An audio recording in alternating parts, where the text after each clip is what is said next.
Mangga, dipersilakan. Meeting is being recorded.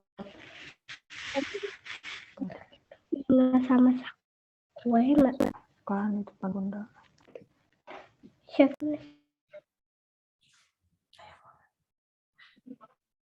Ini mulai aja. Oh iya, mangga dimulai aja. Oke. Dipersilahkan ya. Bentar. A'udzu billahi minasyaitonir rajim. Bismillahirrahmanirrahim. Qaf wal Qur'anil Majid. Bal ajibu an ja'ahum munzirum minhum faqala al-kafiruna hadha syai'un ajib. Aidza misna wa kunna turaba dzalika raj'un ba'id. Qad 'alimna ma tanqusul ardu minhum wa 'indana kitabun hafiz. Bal kazzabu bil haqqi lamma ja'ahum fahum fi amrin marij. Afalam yanzuru ila samai fawqahum kaifa banaynaha wa zayyannaha wa ma laha min furuj. Wal arda madadnaha wa alqayna fiha rawasiya wa ambatna fiha min kulli zawjin bahij. Tabasiratan wa dzikra likulli 'abdin munib. Wa nazzalna minas samaa'i ma'an mubarakan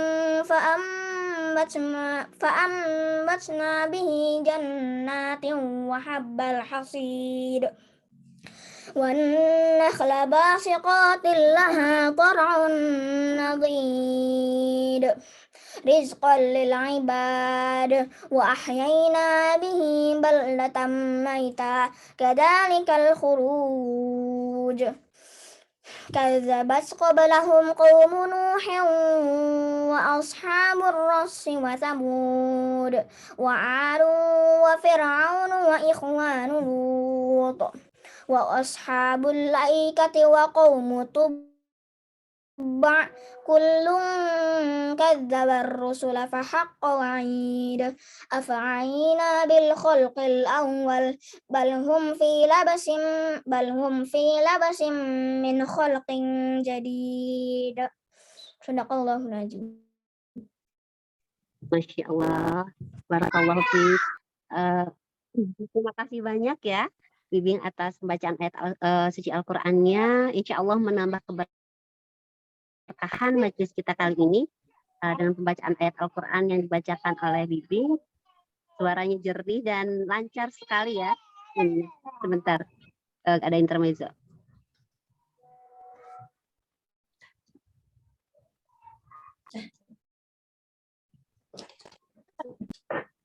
Ya. Insya Allah sekarang mungkin yang selanjutnya adalah sebentar. Iya, ya. Ya.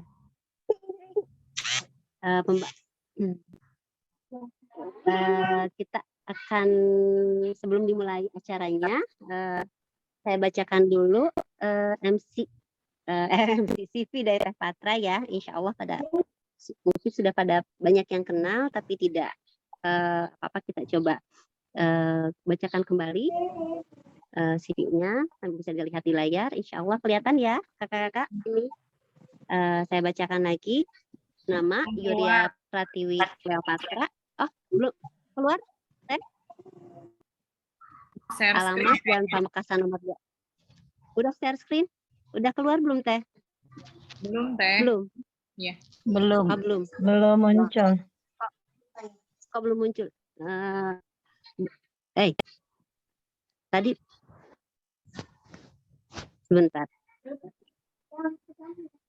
Atau saya bacakan aja ya. Ini di saya sudah keluar tadi, tapi sekarang hilang. Oh, kayaknya sedang on the Coba way. OTW kayaknya. OTW. ya. Nggak apa-apa Teh, Tidak dibacain. ada terus, Dibacain nggak apa-apa. dibaca aja ya. Iya, Iya. iya, insya Allah. Sebentar. Eh, ya. Nama Yuria Pratiwi Kleopatra, alamat Jalan Pamekasan nomor 26, Antapani, Bandung. Tempat tanggal lahir Bandung 20 Februari 1979. Nomor HP 0811247340. Status menikah dengan 5 orang anak. Hobi traveling. Riwayat pendidikan S2 Ekonomi Syariah UI, S1 Teknik Sipil ITB. Pekerjaan atau aktivitas pertama Ketua ITB Motherhood, kemudian konsultan ekonomi dan keuangan syariah, guru homeschooling, supervisor Sigma Daya Insani, dan konselor Puspaga Kota Bandung. Demikian CV Teh Patra yang tertulis di sini ya. Di luar itu insya Allah amanahnya lebih banyak lagi ya Teh ya. Yang mungkin tidak sempat ditulis di CV-nya. Maka mungkin untuk mengefisienkan waktu juga ya, kita bisa layar Zoom bisa dipersilahkan kepada Teh Patra untuk menyampaikan materinya. Mangga Teh. Hatur nuhun Teh Rela, jazakillah khairan katsira.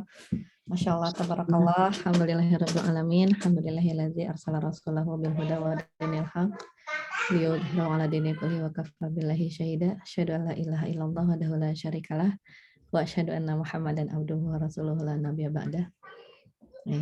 Punten ya kalau ini agak-agak berisik di sini ya. Anak-anak lagi pada heboh. Udah disuruh turun barusan anak-anaknya naik lagi ya. Nggak apa-apa ya.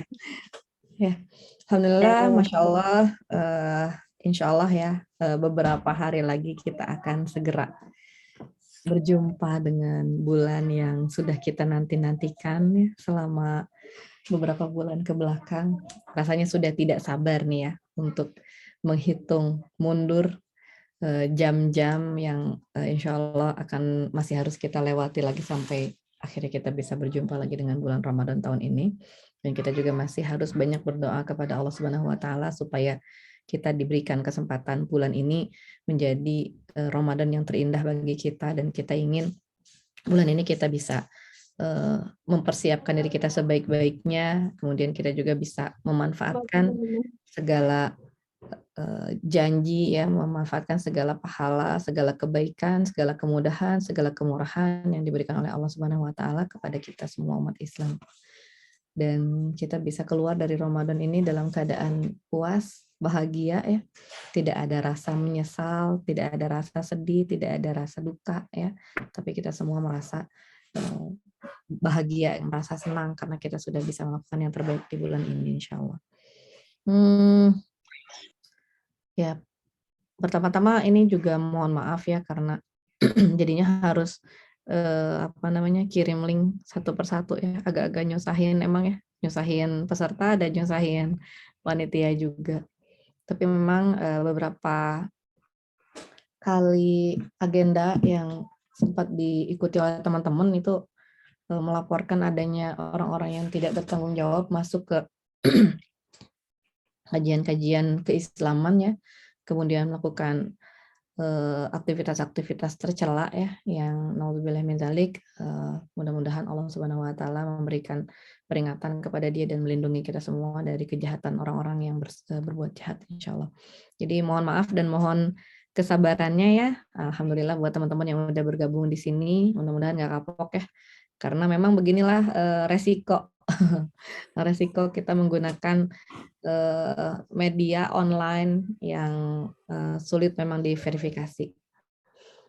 Tapi nggak apa-apa, insya Allah mudah-mudahan kita tetap bersemangat untuk menjalani hari-hari kita menuju bulan Ramadan ini. Kalau bisa sih kita udah warming up ya dari sekarang. Jadi jangan nunggu nanti karena setiap aktivitas itu membutuhkan pemanasan. Karena kalau kita langsung melakukan sesuatu dengan kecepatan penuh, ya, kemudian juga dengan power penuh, itu biasanya kalau kayak olahraga itu kita malah kram ya. Jadi kita nanti kalau terlalu semangat ya di bulan Ramadan, tapi nggak mempersiapkan diri dulu di hari-hari sebelumnya. Nah, kita khawatir nanti ketika masuk ke bulan Ramadan dalam keadaan full power, ternyata kita malah jadi kayak membentur sesuatu gitu ya. Jadi kayak kram lagi kalau kayak olahraga itu. Jadi tiba-tiba kayak orang futur ya, yang asalnya teramat sangat bersemangat, kemudian merasa kelelahan yang amat sangat gitu ya. Jadi saking semangatnya sampai nggak tidur, sampai tilawah mengkhatamkan Al-Quran 1 kali duduk gitu ya, selama 1 hari itu 1 kali khatam gitu ya. Kan kita pingin ya kali-kali mah ya bisa 1 kali khatam sehari ya. Kemarin ada yang nge-share tuh gimana caranya. Jadi habis bangun tidur ya jam 1, sebelum melaksanakan qiyamul lail. Oh gitu. Mungkin co-host bisa dibantu ya. Oke. Sebelum melaksanakan qiyamul lail kita baca dulu sekitar 1 surat ya Al-Baqarah. Kemudian nanti sesudah sholat subuh kita baca Quran surat Ali Imran sampai surat Al-Maidah gitu ya. Kemudian nanti kita istirahat, kemudian nanti kita baca lagi dari Quran surat Al-An'am sampai At-Taubah gitu sebelum zuhur ya. Kemudian nanti sesudah zuhur kita baca lagi dari Yunus sampai mungkin sampai pertengahan itu ya, sampai Al-Kahfi atau Toha gitu ya. Nanti sesudah asar kita baca lagi gitu kan dari Al-Anbiya ya sampai Jasiyah gitu ya. Baru nanti sesudah Isya kita selesaikan 5 juz terakhirnya. Ya insya Allah bisa sebenarnya khatam 1 kali. Tapi saya juga belum pernah ya. Tapi sangat ingin mencoba. Tapi tetap aja walaupun kita semangat pingin nyobain yang ekstrim-ekstrim atau misalnya kita ingin nyobain nih qiyamul lail yang seperti Rasulullah SAW yang 1 rakaatnya itu baca Qur'annya 5 juz gitu ya. Jadi baca Quran surat Al-Baqarah dalam 1 rakaat itu, kemudian baca surat Al-Imran, kemudian baca surat An-Nisa ya dalam 1 rakaat, baru kemudian ruku gitu ya. Jadi saking semangatnya kita ingin sholat seperti Rasulullah SAW. Kemudian juga kita betul-betul full ya melaksanakan berbagai aktivitas ibadah. Tapi kalau kita nggak pemanasan dulu, kita tidak mengukur diri dulu, khawatirnya hari pertama itu dapat semua, tapi hari kedua tepar, kemudian kapok sampai akhir Ramadan nggak mau lagi gitu ya. Udah saya cukup 1 kali khatam saja, nggak lagi tilawah gitu kan. Saya udah dirapel qiyamul lailnya, tarawehnya gitu. Jadi sampai akhir yang asalnya taraweh ya kesana-sananya mah taraweh gitu ya. Kalau kata orang Sunda ya. Tara itu artinya nggak pernah gitu ya, taraweh gitu. Ya Masya Allah ya. Dan kita juga ingin bahwa Ramadan ini menjadi Ramadan yang sangat menyenangkan terutama buat keluarga kita ya. Jadi bukan hanya untuk kita sebagai pribadi tapi juga kita harus mempersiapkan anggota-anggota keluarga kita juga untuk sama-sama menikmati bulan Ramadan ini. Karena biasanya yang dikeluhkan oleh ibu-ibu ya ketika berhadapan dengan bulan Ramadan, ini ibunya udah semangat tapi anak-anaknya nggak support gitu ya, jadi nyalahin anak kan ya. Padahal mah sebetulnya anak-anak itu termasuk orang-orang yang akan menjadi mitra kita dalam beribadah gitu. Tapi karena kita yang suka nyalahin mereka, kita suka menganggap mereka itu yang menghalang-halangi kita dari ibadah, kita suka menganggap mereka itu yang menghalang-halangi kita dari jalan Allah ya, nauzubillah min dzalik. Ya kita punya frame seperti itu, akhirnya kita menganggap bahwa anak-anak kita inilah penyebab ibadah-ibadah kita ini tidak sempurna gitu ya. Kalau misalnya di dalam hati seorang ibu itu ada perasaan seperti itu, ya tidak heran kalau misalnya anak-anaknya nanti juga menjadi orang-orang yang jauh dari ibadah gitu. Karena si ibunya belum apa-apa juga udah nyalahin anaknya. Ibunya yang bilang, saya tuh ingin taraweh tapi gara-gara anak saya jadi nggak bisa taraweh. Saya tuh ingin tilawah tapi gara-gara anak saya jadi nggak bisa tilawah gitu ya. Jadi kalau misalnya sampai nih ya ada kalimat-kalimat seperti ini ya, nauzubillah, itu yang artinya kita tuh menjadikan anak-anak kita tuh sebagai tirai ya, sebagai tabir antara kita dengan ibadah, antara kita dengan keridhaan Allah Subhanahu wa taala ya. Dan kita tahu bahwa perkataan seorang ibu itu adalah doa ya. Jadi kalau misalnya kita sampai kayak gitu, nauzubillah, apakah itu berarti kita mendoakan anak-anak kita menjadi penghalang kita dari ibadah ya? Bagaimana kita bisa berharap mereka rajin ibadah kalau kitanya saja menganggap mereka itu adalah penghalang kita dari ibadah kan? Makanya jangan sampai ada terbersit ya perasaan-perasaan seperti itu. Ketika kita merasa bahwa anak-anak kita memberikan satu ujian tersendiri ya di dalam ibadah, kita harus yakin bahwa ketika ujian ini bisa kita lulus ya, bisa kita selesaikan, maka tentunya kita akan menjadi orang yang jauh lebih baik dibandingkan sebelumnya. Dan mungkin kita juga jadi jauh lebih baik dibandingkan dengan orang lain. Ibu-ibu yang bisa nih tilawah 3 juz per hari ya, sambil ngurus balita, sambil nemenin anak-anak PJJ gitu ya, sambil harus mengerjakan pekerjaan-pekerjaan rumah.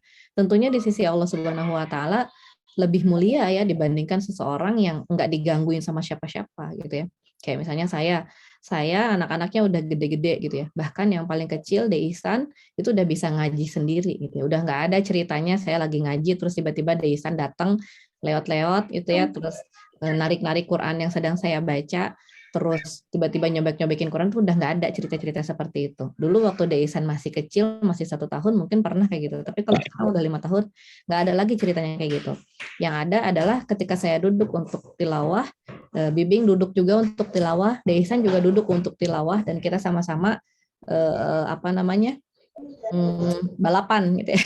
Iya, kalau Umi ngajinya 10 halaman, Umi ingin tahu kamu dapat berapa gitu ya. Nanti Bibing bilang, aku 9 Mi. Oh ternyata ngajinya udah hampir sama cepat nih ya sama Uminya. Terus Dede bilang, aku 7 Mi gitu ya. Nah itu udah wasabiqul khairat gitu ya. Tapi buat ibu-ibu yang mungkin masih harus struggle gitu kan, harus nunggu anaknya bobo dulu gitu, baru juga baca 1 ayat langsung direbut segala macam, kemudian hasilnya sama-sama nih bisa menyelesaikan tilawahnya gitu ya, beberapa juz dalam sehari, tentunya akan mendapatkan pahala yang jauh lebih banyak dibandingkan dengan saya kan gitu. Akan mendapatkan pahala kesabaran, akan mendapatkan pahala mengasuh anaknya gitu, akan mendapatkan pahala-pahala mencari jalan-jalan yang menunjukkan keistiqomahan dia dalam membaca Al-Qur'an. Jadi apapun yang diberikan oleh Allah Subhanahu wa taala, kita harus berpikir positif bahwa itu adalah sesuatu yang memang disediakan oleh Allah Subhanahu wa taala untuk mengupgrade kita, untuk meningkatkan kapasitas kita, untuk meningkatkan kualitas kita insyaallah ya. Bicara tentang Ramadan ya, tentunya ini juga kalau nggak salah pernah saya sampaikan di Ramadan tahun lalu ya, bahwa ketika kita ingin mempersiapkan diri kita untuk berhadapan dengan Ramadan, setidaknya ada 3 elemen tubuh ini yang harus kita persiapkan ya. Yang pertama kita harus mempersiapkan fisik kita ya, body ya. Fisik kita ini kita persiapkan dengan makanan-makanan yang bernutrisi ya, dengan istirahat dan tidur yang cukup, dengan olahraga juga yang cukup ya, supaya saum kita nanti insya Allah akan berjalan dengan lancar ya. Buat ibu-ibu apalagi yang multitasking ya, harus mengerjakan pekerjaan rumah dari sejak subuh, jadi harus bangun ya sebelum orang lain di rumah itu bangun, orang lain masih tidur kita udah masak ya, orang lain masih enak-enakan sholat, kita udah harus nyuapin anak-anak dan seterusnya. Nanti orang lain bisa tidur lagi sesudah sholat subuh, kita harus nyuci piring, kita harus nyiapin segala macam gitu kan.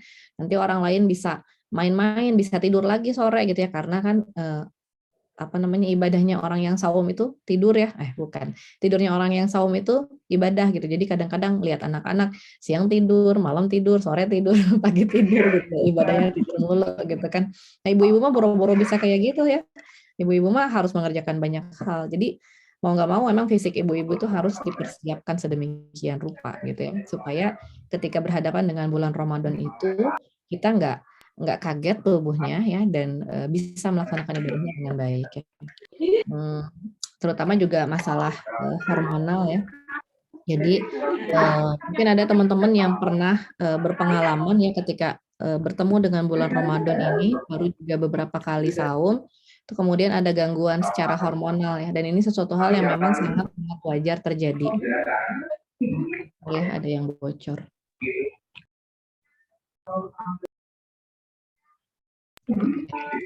Masih ya? Udah.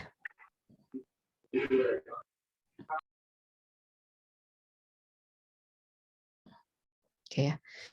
Nah, kalau misalnya sampai ada gangguan hormonal, bisa jadi gitu ya, yang ibu-ibu ini asalnya haidnya normal 7 hari gitu kan, terus kemudian ada gangguan hormonal, terus jadi haidnya itu jadi lebih lama, ada yang jadi 10 hari, ada yang jadi 12 hari gitu ya. Bahkan ada yang haidnya itu jadi jadi 2 kali gitu kan, yang asalnya sebulan sekali jadi 2 kali sebulan ya. Ini ada suatu hal yang memang sering dikeluhkan ya oleh para wanita yang melaksanakan ibadah saum gitu.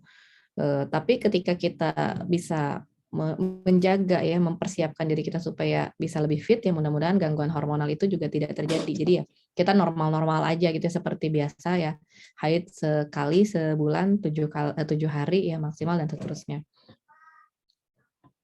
Nah, kemudian anak-anak juga harus kita persiapkan tubuhnya, jangan sampai mereka, apalagi buat yang lagi baru-baru belajar saum ya, jangan sampai mereka ini sampai demam gitu ya, dehidrasi ya, kelaparan gitu ya, lemes dan seterusnya. Ini kita juga harus jaga supaya mereka itu bisa memperbaiki pola hidupnya, pola makannya.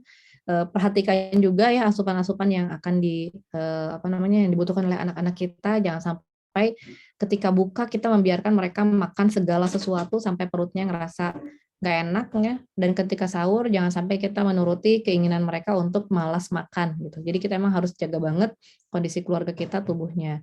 Kemudian kita juga jaga ya,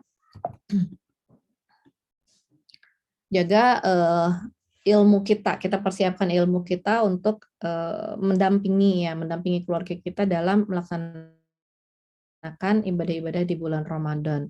Jadi kita lihat ya bagaimana anak-anak kita itu ya, kita bagi menjadi beberapa fase ya. Di fase yang pertama di usia 0 sampai 7 tahun, anak-anak kita ini belum harus melaksanakan saum, bahkan belum harus belajar saum ya. Jadi kalaupun misalnya kita mau mengajak mereka untuk saum, sifatnya itu hanya memberikan kegembiraan ya, menawarkan, membuat mereka bangga, membuat mereka itu merasa sama dengan orang lain gitu ya, dengan orang tuanya ya. Kemudian membuat mereka merasa bahwa Ramadan ini adalah sebuah bulan yang mulia yang mereka nanti-nantikan juga gitu. Jadi jangan sampai anak-anak ini dipaksa melaksanakan saum, kemudian sesudah saum mereka merasa trauma gitu ya, merasa menyesal, nggak mau lagi saum di bulan-bulan Ramadan berikutnya gitu kan. Jangan sampai kita maksain mereka nih ya untuk saum di usia 0 sampai 7 tahun, nanti pas mereka masuk di usia 7 sampai 14 tahun, mereka nggak mau belajar saum lagi gitu ya, karena tadi ngerasain nggak enaknya belajar saum. Nah ini makanya kita harus hati-hati dan kita harus paham nih prioritasnya ya. Anak-anak yang berusia 0 sampai 7 tahun ini dia belum masuk ke fase amal. Jadi fasenya itu dominannya masih yang biru ya. Yang biru ini adalah keimanan dan spiritualitas. Jadi mereka merasa enjoy dengan agamanya, mereka merasa bangga menjadi seorang muslim, mereka merasa bahagia dengan datangnya bulan Ramadan, itu sudah cukup gitu ya. Nanti baru ketika mereka berusia 7 sampai 14 tahun, di sini sudah mulai nih ada porsi amal ya. Jadi amalnya itu sudah mulai sesuai dengan fikih syariatnya gitu. Jadi kita udah mulai ngajarin nih anak-anak usia 7 sampai 14 tahun itu apa saja yang menjadi syarat-syarat sahnya puasa, apa saja yang membatalkan puasa, bagaimana caranya puasa, kapan waktunya puasa dan seterusnya gitu. Jadi ada tata caranya ya di usia 7 sampai 14 tahun. Jadi kalau anak-anak usia 0 sampai 7 tahun mereka ingin ikut-ikutan saum ya, maka kita bisa mempersilahkan mereka itu untuk membebaskan diri mereka ya.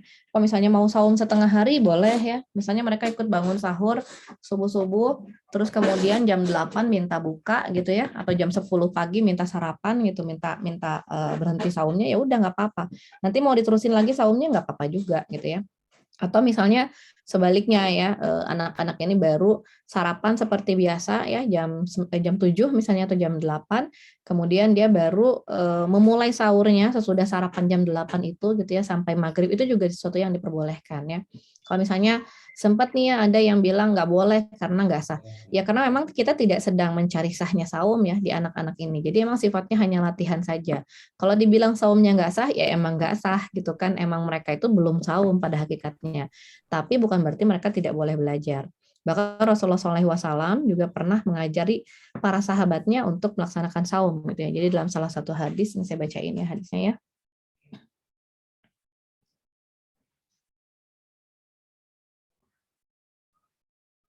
Bentar.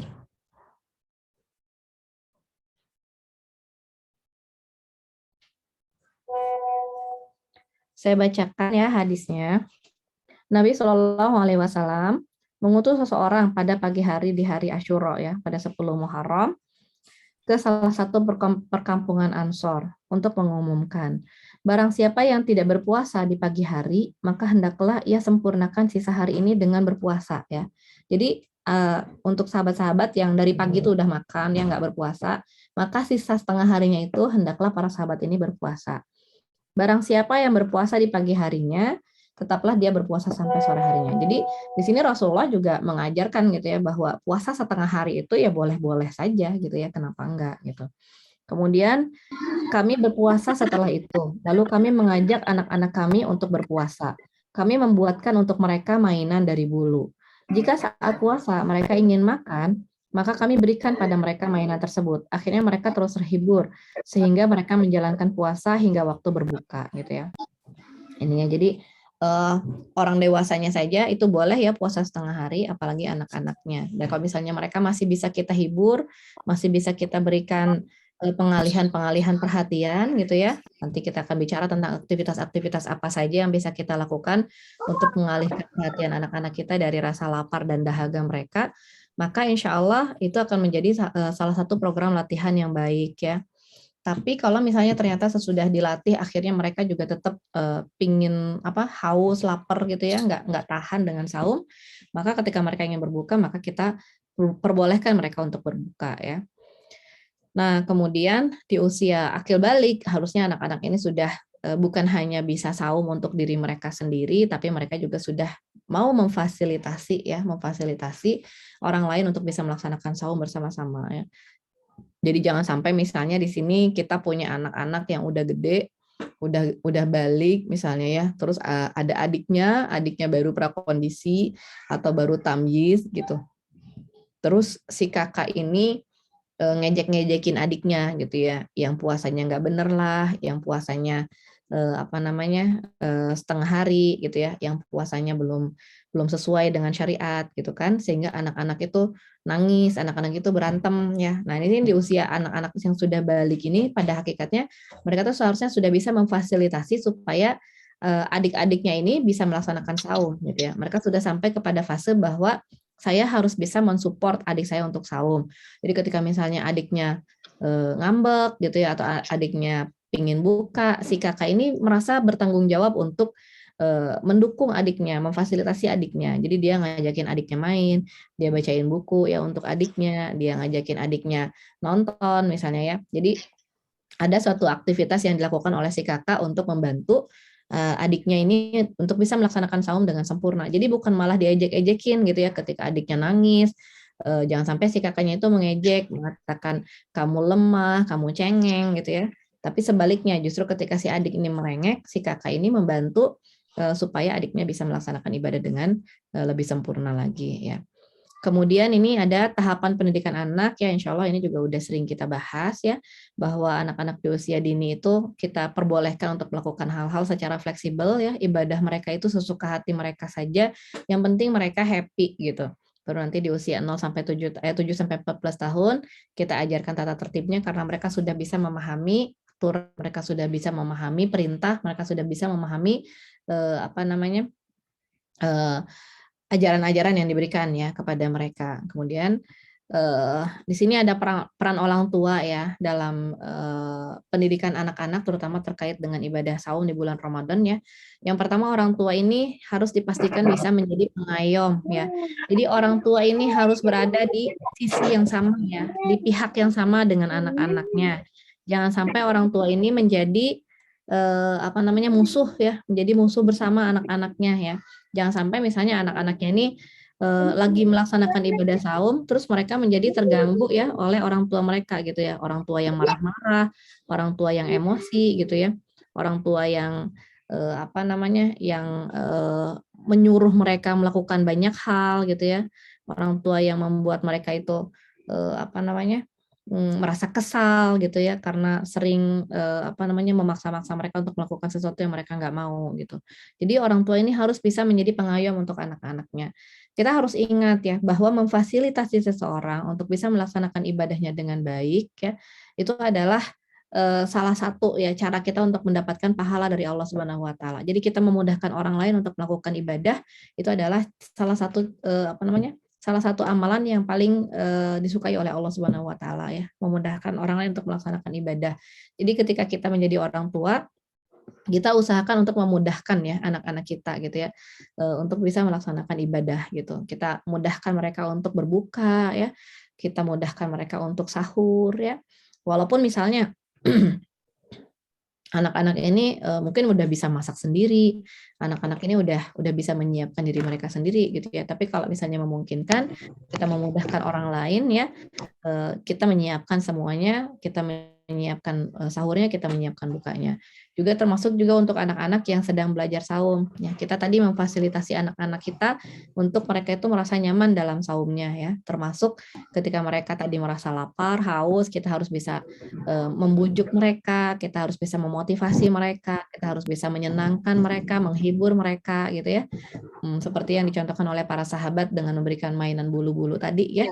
Jadi jangan sampai anak-anak yang anak-anak yang cranky ini malah kita marah-marahin, malah kita banding-bandingin sama anak tetangga gitu ya, sehingga mereka semakin tidak suka ya dengan ibadah saum gitu ya. Kita bilang-bilang misalnya, kamu nih udah 7 tahun masa masih belum bisa puasa, tuh tetangga kamu misalnya anaknya baru 5 tahun udah full sampai maghrib, atau misalnya tuh sepupu kamu ya tahun kemarin aja udah khatam puasanya gitu ya, udah tamat puasanya gitu ya. Masa kamu masih nangis-nangis padahal kamu udah gede, badannya gede segala macam. Jadi jangan sampai ada ungkapan-ungkapan seperti itu ya dari anak-anak kita, dari orang tua itu kepada anak-anaknya, karena itu adalah sesuatu yang akan menjatuhkan mental mereka ya.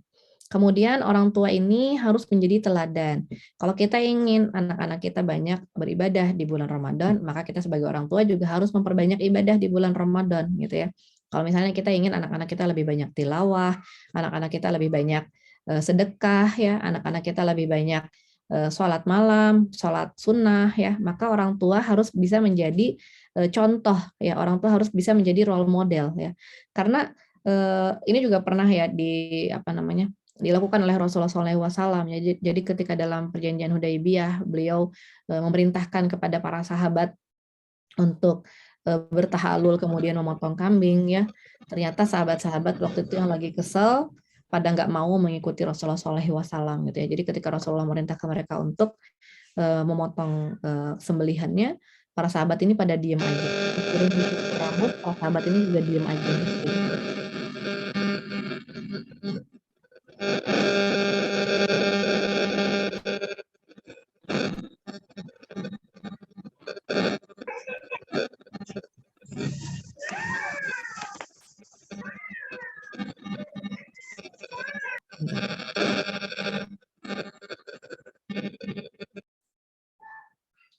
Ya, nah jadi ini teladan ya. Jadi ketika kita ingin kita ingin anak-anak kita memberikan effort mereka yang terbaik ya di bulan Ramadan ini, maka kita sebagai orang tua juga perlu menjadi teladan utama gitu ya bagi mereka. Kita perbanyak sholat-sholat sunnah kita perbanyak tilawah kita perbanyak sedekah kita haluskan ya kalimat-kalimat kita gitu ya, kita lembutkan suara kita ya, kita lebih banyak menunjukkan kasih sayang kepada anak-anak, maka insya Allah mereka juga akan mengikuti kita ya, seperti yang tadi saya sampaikan belum selesai ya, jadi tentang Rasulullah SAW yang memerintahkan para sahabat untuk memotong sembelihan, kemudian ternyata para sahabat nggak mau, maka Rasulullah berkonsultasi ya kepada istrinya waktu itu Ummu Salamah, bertanya apa yang harus aku lakukan gitu ya, para sahabat sudah tidak mau lagi melaksanakan perintahku gitu. Maka Ummu Salamah berkata, kamu tidak perlu resah, kamu tidak perlu khawatir,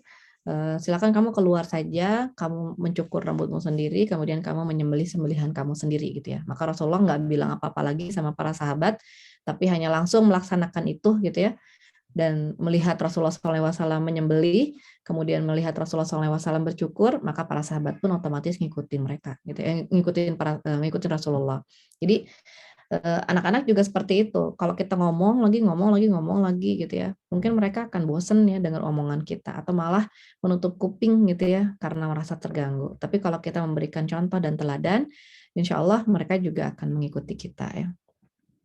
Nah, kemudian kita juga berperan sebagai ustadz ya, sebagai pengajar. Artinya kita harus mengajar mereka dengan cara yang baik dan benar.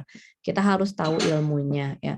Kita harus memberikan kepada mereka informasi yang tepat gitu ya. Jangan sampai misalnya mereka bertanya kepada kita apa saja yang membatalkan saum, terus kita jawab kamu batal kalau kentut misalnya gitu ya. Padahal semua orang juga tahu ya saum itu tidak akan batal karena kentut gitu.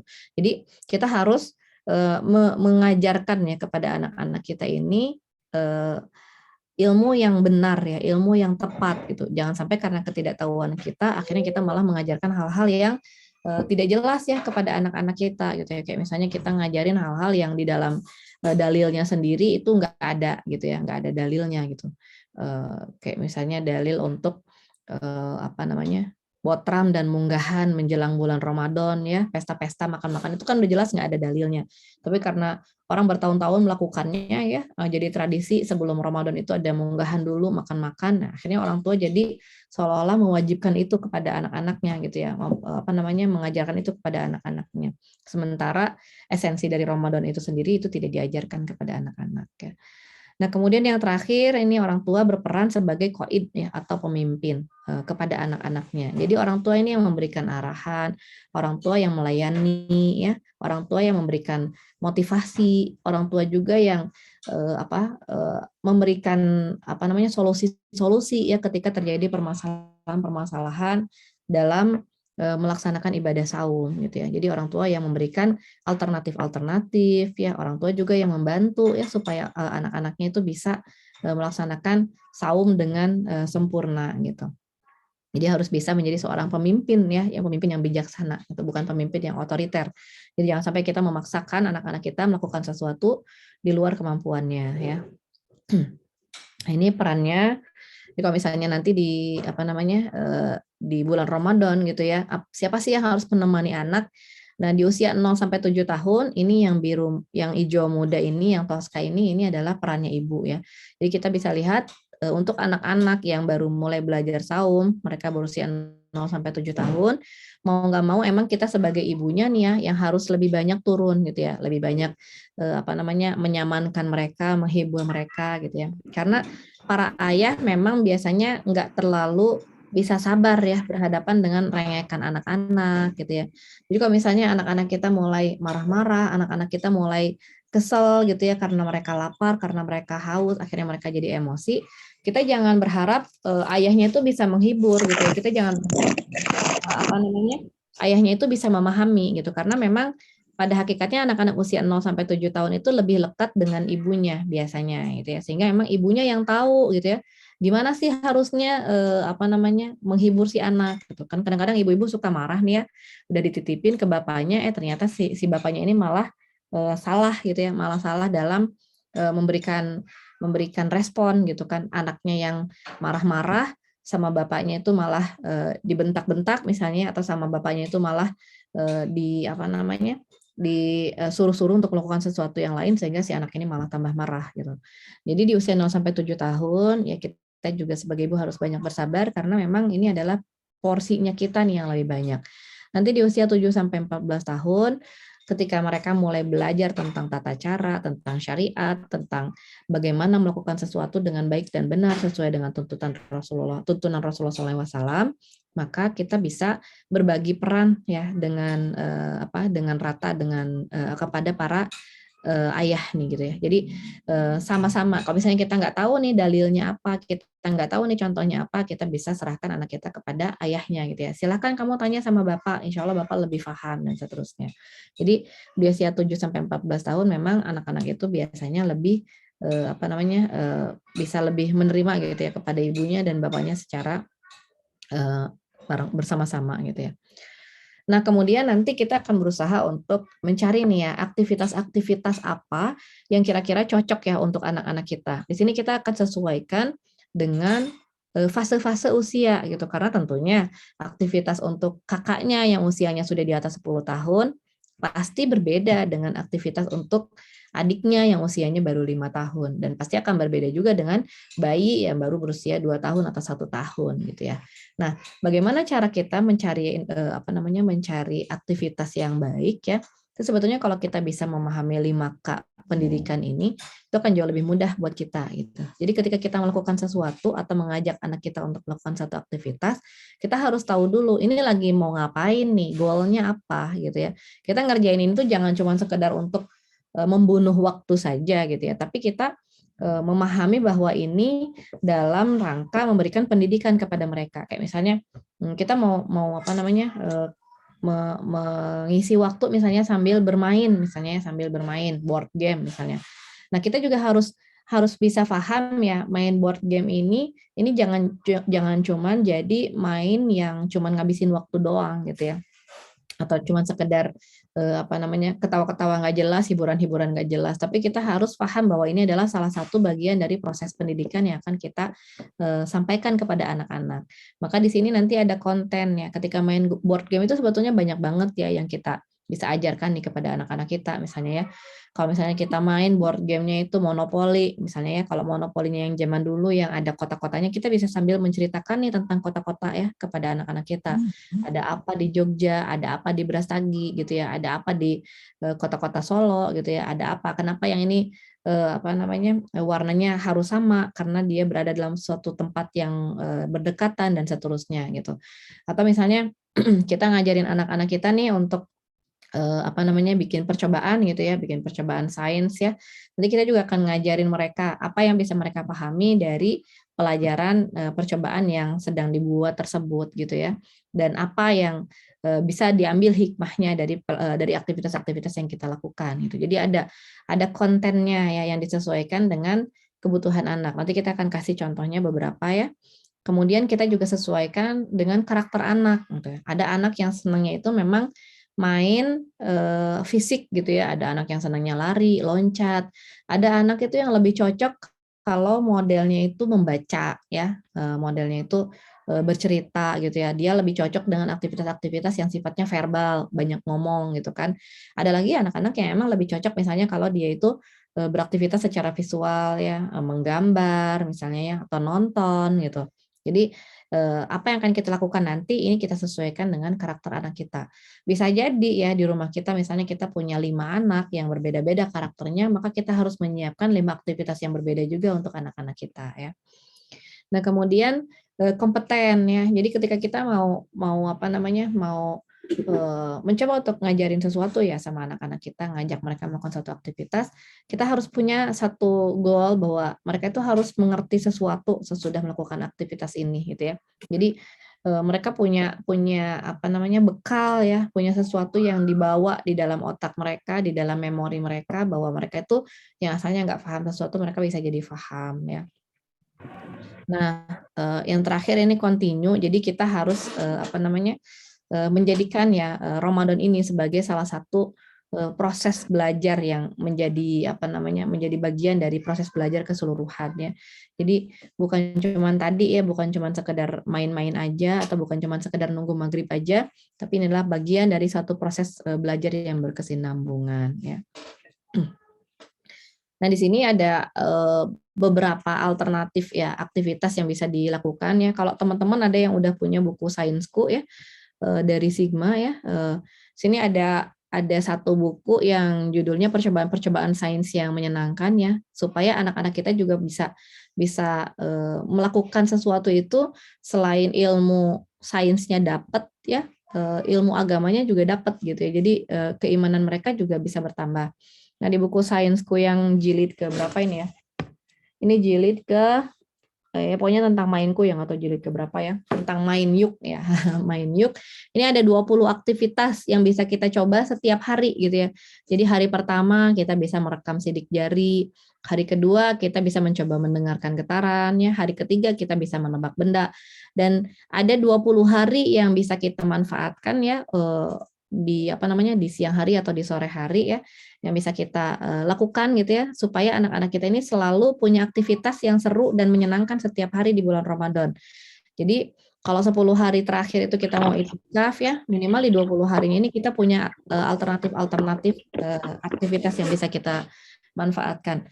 Dan kalau berdasarkan pengalaman saya sama anak-anak ya, semakin kita itu terbiasa melakukan suatu aktivitas bersama ya sama anak-anak, semakin banyak inspirasi aktivitas yang akan kita dapatkan gitu ya. Karena setiap kegiatan ya, setiap pengetahuan kita tentang sesuatu ini secara fitrah akan membuat kita ini penasaran dengan sesuatu yang lain gitu ya. Jadi kayak misalnya di sini ya, kita misalnya apa namanya, ini nih di daftar isi yang pertama ini ada merekam sidik jari gitu ya. Saya nggak screenshot bukunya ya, cuman saya cerita sedikit aja. Jadi merekam sidik jari ini dengan menggunakan serbuk pensil ya. Jadi serbuk pensil yang hitam-hitamnya itu dikumpulin, kemudian kita ambil nih ya pakai tangan kita, kemudian kita apa namanya jiplakan ya di kertas kosong. Nah, dari dari aktivitas merekam sidik jari ini ya, dan ini sebetulnya sangat menyenangkan ya. Saya pernah nyoba ini berkali-kali, nggak cuman pakai serbuk pensil. Kalau teman-teman ada yang punya stempel gitu ya, itu bisa pakai stempel gitu ya, kayak kita kalau lagi pemilu ya pakai stempel gitu ya, atau jadi bikin cap sidik jari itu ya, cap jari gitu ya, atau misalnya kita bisa pakai bahan-bahan alami yang ada di rumah, misalnya kunyit gitu ya, atau misalnya kita bisa pakai air lemon atau apa aja lah pokoknya yang ada di sekitar kita. Nah kemudian yang menarik ya, ketika kita melakukan aktivitas ini, kita tuh bisa jadi membandingkan antara satu sidik jari dengan sidik jari yang lain. Misalnya kita bisa ngebandingin nih, jempolnya ayah tuh kayak gini, jempolnya ibu tuh ternyata kayak gini gitu ya, jempolnya kakak kayak gini. Kalau misalnya ada bayi, kita lihat jempolnya bayi itu kayak gini gitu ya. Dan kita nanti akan sampaikan kepada anak-anak bahwa dari sekian miliar manusia yang diciptakan oleh Allah Subhanahu wa taala, ternyata ya sidik jari manusia itu beda semuanya gitu ya. Jadi nggak pernah ada satu sidik jari pun yang sama gitu ya. Itu yang akhirnya ditiru oleh manusia-manusia ketika mereka bikin mesin-mesin, ketika mereka bikin kode-kode gitu ya untuk mengidentifikasi sesuatu ya. Kayak misalnya kalau zaman sekarang kita tahu nih ada yang namanya barcode ya. Atau misalnya ada QR code gitu ya yang ada gambar kotak itu terus ada gambar macam-macamnya, kita scan. Dan itu terinspirasi dari sidik jari gitu ya. Bagaimana garis-garis yang diciptakan oleh Allah Subhanahu wa taala yang kelihatannya cuma lengkung-lengkung biasa aja ternyata bisa memberikan satu kode ya, suatu pengenalan yang langsung bisa merujuk pada orang tertentu. Jadi kalau misalnya kita ngomongin QR code gitu ya, kita scan QR code terus langsung menuju ke website yang ditunjukkan oleh QR code tersebut. Nah, kalau sidik jari ini kita scan, itu kita bisa langsung masuk ke data orang yang yang punya sidik jarinya itu gitu ya. Kan sekarang sidik jari ini dipakai di kartu, di KTP ya, di ID kita gitu. Jadi setiap di scan sidik jari ini nggak akan pindah ke orang lain gitu. Jadi nggak mungkin saya misalnya nge-scan sidik jari untuk nyari data saya terus kemudian keluar datanya Teh Rela gitu ya. Itu nggak mungkin. Ini sesuatu hal yang sangat menarik. Besoknya gitu ya, bisa jadi kita nggak bahas buku di jilid kedua ini, tapi kita bahas sesuatu yang lain gitu ya. Ingat nggak kemarin bahwa Allah itu menciptakan manusia itu berbeda-beda.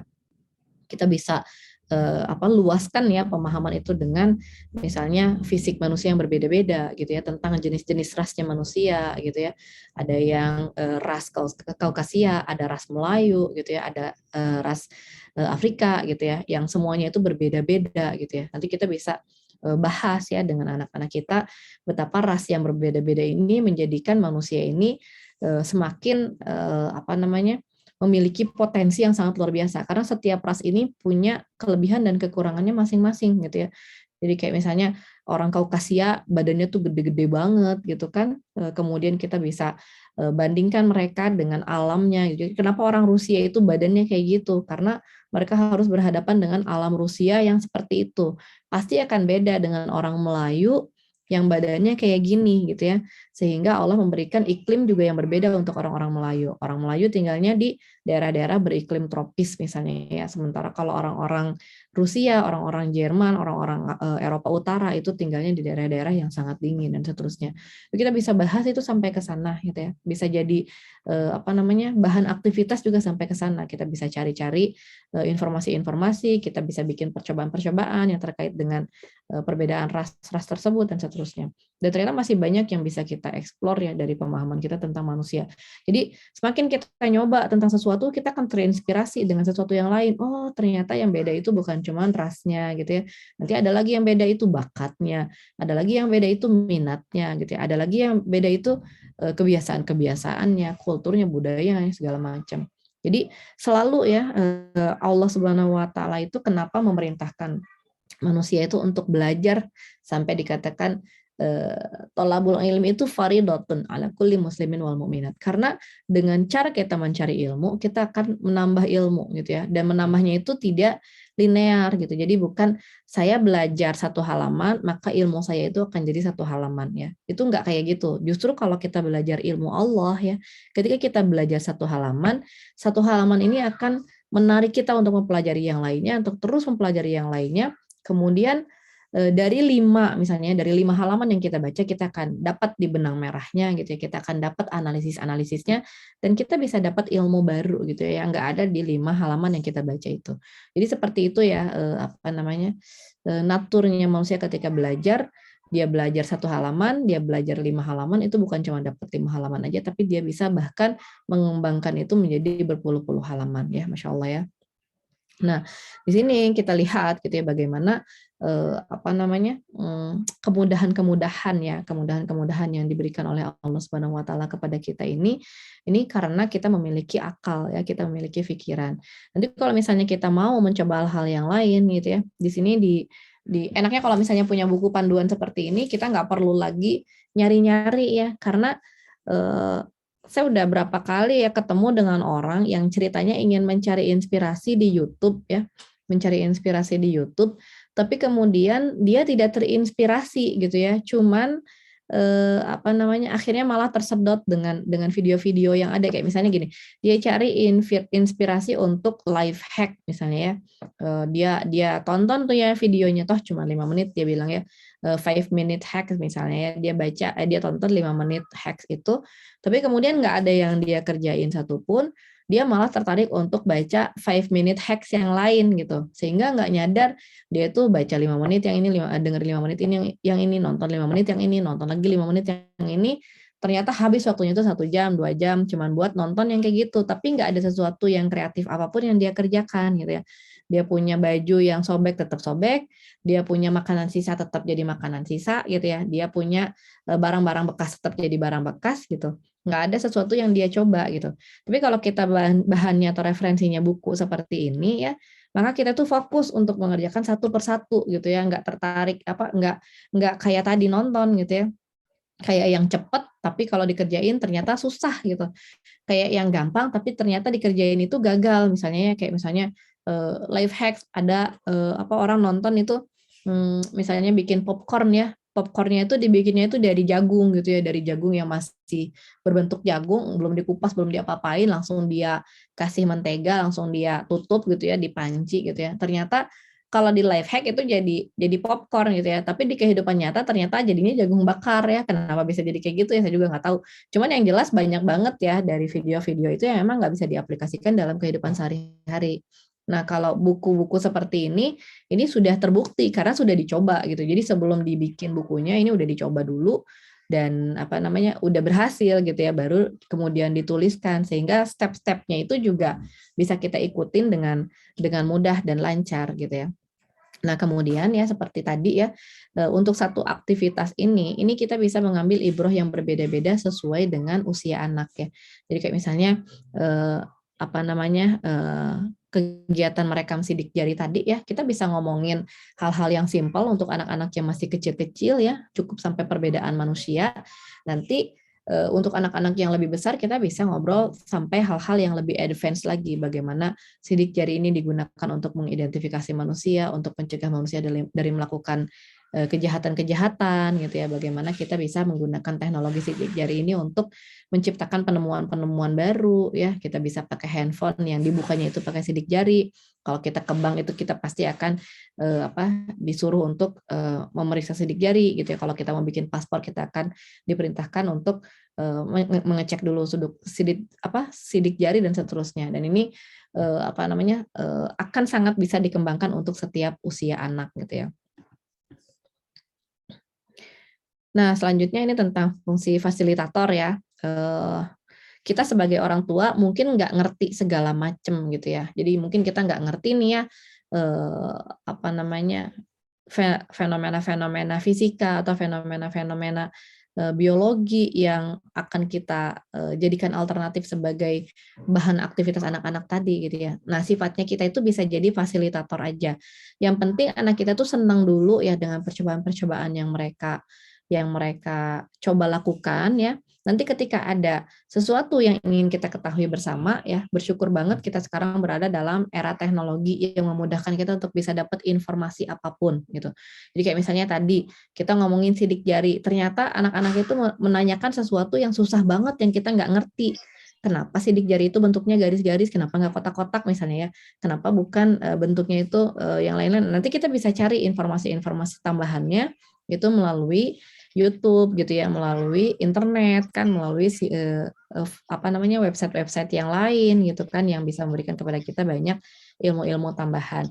Tapi kita sebagai orang tua ini bisa jadi fasilitator. Jangan sampai misalnya ya anak-anak kita tuh saking kuriosnya ingin tahunya, terus mereka berselancar sendiri di dunia maya. Karena kita juga tahu ya, kita nggak bisa ngebiarin mereka itu cari apa-apa sendiri, searching sendiri, googling sendiri, karena banyak banget kemungkinan mereka akan tersesat kepada situs-situs yang tidak direkomendasikan gitu. Nah, kemudian dengan adanya apa namanya kesempatan-kesempatan kita untuk bisa bermain, beraktivitas dengan anak-anak ya, maka kita bisa merangsang minat belajar siswa itu dengan motivasi-motivasi. Jadi kita itu bisa mengajukan pertanyaan-pertanyaan yang membuat anak-anak kita itu berpikir kritis. Jadi jangan segala informasi itu dikasih tahu ya kepada mereka gitu. Jangan segala informasi itu langsung dikasih tahu ke anak-anak, tapi biarkan mereka itu untuk mengelaborasi sendiri ya informasi-informasi yang diberikan, dan kita bisa mengajak mereka itu bisa mengajak mereka untuk apa namanya memikirkan dan menganalisis ya, menyambung-nyambungkan sendiri gitu. Yang unmute, minta tolong untuk di mute dulu ya.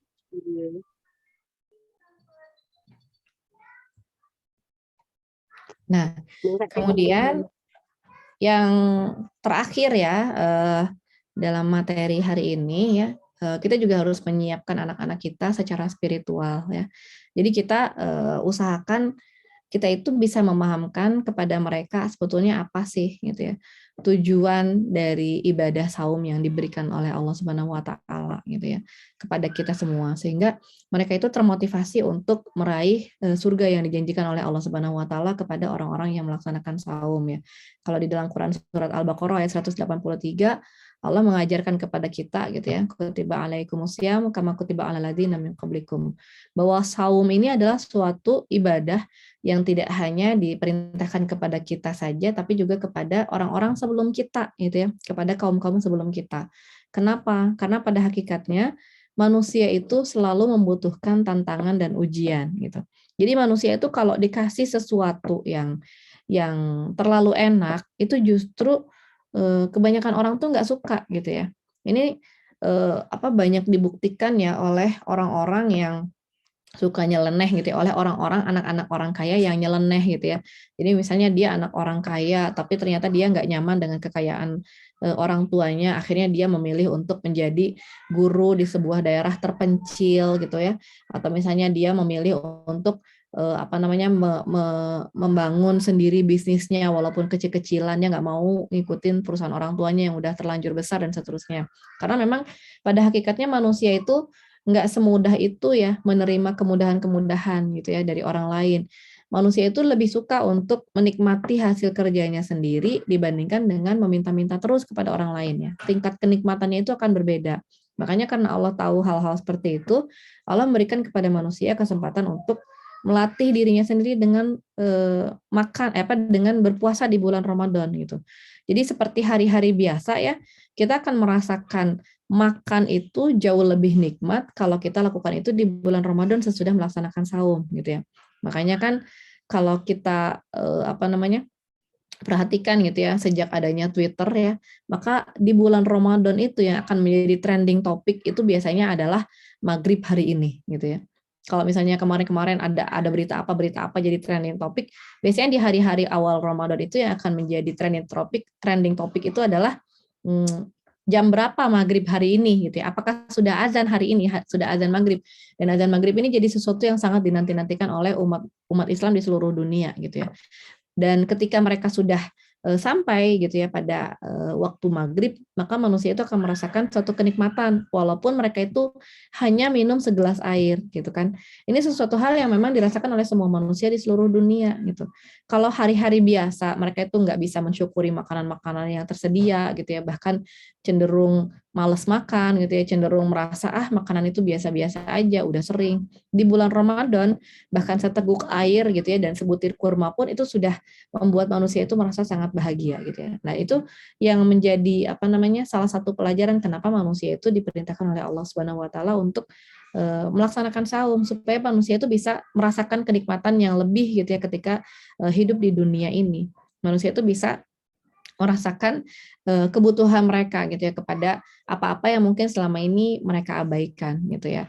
Nah, ini maka kita ajarkan kepada anak-anak kita tentang tujuan saum tadi, bahwa tujuan saum itu bukan untuk menyiksa kita, tujuan saum itu bukan untuk menguruskan berat badan kita, bukan untuk menghemat uang makan kita gitu ya, tapi tujuan saum itu adalah untuk menjadikan kita semua sebagai orang-orang yang bertakwa di sisi Allah Subhanahu wa taala ya.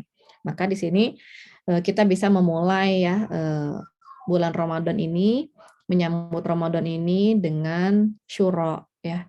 Kita coba duduk bersama dengan anak-anak kita, dengan anggota-anggota keluarga kita.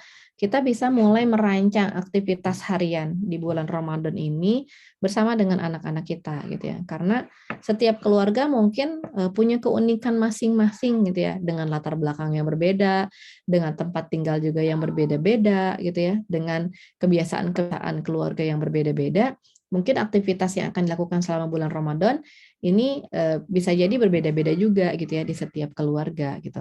Maka kita masih punya nih beberapa hari ya, mungkin 2 hari atau 3 hari lagi untuk raker ya bersama keluarga. Jadi daripada munggahan, lebih baik kita raker aja gitu ya sama anggota keluarga. Kita bisa gitu ya mencoba untuk mencari suatu tempat yang spesial untuk membicarakan rencana-rencana kita di bulan Ramadan ini gitu ya. Kita ajak anak-anak kita, keluarga kita, suami kita duduk bersama. Mulai dari hal-hal yang sederhana gitu ya. Kita akan tanya nih ya sama anggota keluarga kita, apakah kita perlu menyusun menu bersama-sama ya, atau cuek aja gitu ya. Siapa tahu ternyata mereka itu punya usulan, aku sukanya makan apa gitu ya, aku inginnya bikin menu apa, aku lebih suka kalau sahur itu makanannya jenisnya kayak gimana gitu ya. Nah, ini kita bisa duduk bersama dan kita bisa coba untuk untuk bicarakan bersama supaya ibu juga nggak pusing sendiri gitu ya, karena ibu-ibu tuh biasanya suka riweuh ya, mikirin sekarang sahur apa, besok buka apa gitu ya. Nah, dengan adanya duduk bersama ini mudah-mudahan urusan menu ini beres ya. Kemudian urusan aktivitas anak ya, kita juga akan bisa bahas bersama. Aktivitas-aktivitas apa yang bisa kita kerjakan bersama-sama, aktivitas-aktivitas apa yang harus dikerjakan sendiri-sendiri gitu ya. Kita juga bisa bahas tentang target-target keluarga di bulan Ramadan gitu ya. Dan kita mencoba untuk saling memfasilitasi. Misalnya kalau ada anak yang ingin khatam 1 kali di bulan Ramadan, kita coba fasilitasi supaya anak ini kita ingatkan, kita temenin gitu ya sampai dia bisa khatam 1 kali di bulan Ramadan. Kalau misalnya anak-anak kita ingin saum gitu ya, mencoba untuk belajar saum sampai maghrib, kita juga coba fasilitasi mereka untuk belajar saum sampai maghrib. Kalau anak kita ada yang ingin menghafalkan Al-Quran di bulan Ramadan, kita juga coba untuk fasilitasi mereka untuk bisa lebih mudah menghafalkan ya. Apakah kita sediakan alat-alat untuk audio gitu ya, atau kita sediakan alat-alat untuk kita belikan Quran yang baru supaya mereka lebih nyaman menghafal dan seterusnya ya. Jadi kita adakan syuro, kita adakan musyawarah ya supaya anak-anak itu juga merasa bahwa Ramadan ini adalah bulan yang menyenangkan buat mereka gitu ya, bukan cuma disuruh-suruh saja sama ibunya, bukan cuma pasrah aja gitu ya karena di rumah itu disediainnya cuma itu aja, tapi kita semua bisa sama-sama merancang ya supaya Ramadan ini menjadi Ramadan yang menyenangkan untuk seluruh anggota keluarga. Nah, mungkin itu aja dulu ya yang ingin saya sampaikan. Saya kembalikan dulu ke Teh Rela ya, mungkin nanti ada teman-teman yang ingin sharing juga. apa-apa saja yang bisa dilaksanakan di bulan Ramadan ya sebagai aktivitas bersama. Saya kembalikan kepada Teh Rela. Assalamualaikum warahmatullahi wabarakatuh. Waalaikumsalam warahmatullahi wabarakatuh. Jazakallahu khairan katsira Teh Fatra atas penjelasannya. Masya Allah ya. Yang awal-awal itu bikin saya, oh iya ya, seharusnya puasa itu bikin semuanya menyenangkan ya Teh ya. Maksudnya kayak kita kan pengennya target anak nih harus puasa gitu, harus ngaji, harus apa. Ya mungkin kalau yang udah besar memang sudah bisa kita bebankan seperti itu. Tapi kalau anak-anak mungkin kayak tadi kata Teteh bilang kalau jam segini pengen buka dulu ya dikasih gitu ya. Terus kemudian memberikan yang tadi apa namanya sahabat itu ya, mainan-mainan itu. Saya tertarik dengan yang tadi Teteh sampaikan mengenai aktivitas kan, alhamdulillah saya juga ada bukunya kan yang Teteh punya tadi, Science 2. Ternyata kan Teteh juga menyampaikan bahwa bedanya sama apa yang kita lihat di YouTube itu tidak ada hikmah yang bisa diambil dari apa yang sudah dilakukan ya, percobaan-percobaan jarang gitu kan. Kita tuh bisa melihat hikmahnya apa nih gitu ataupun manfaatnya apa atau segala macam.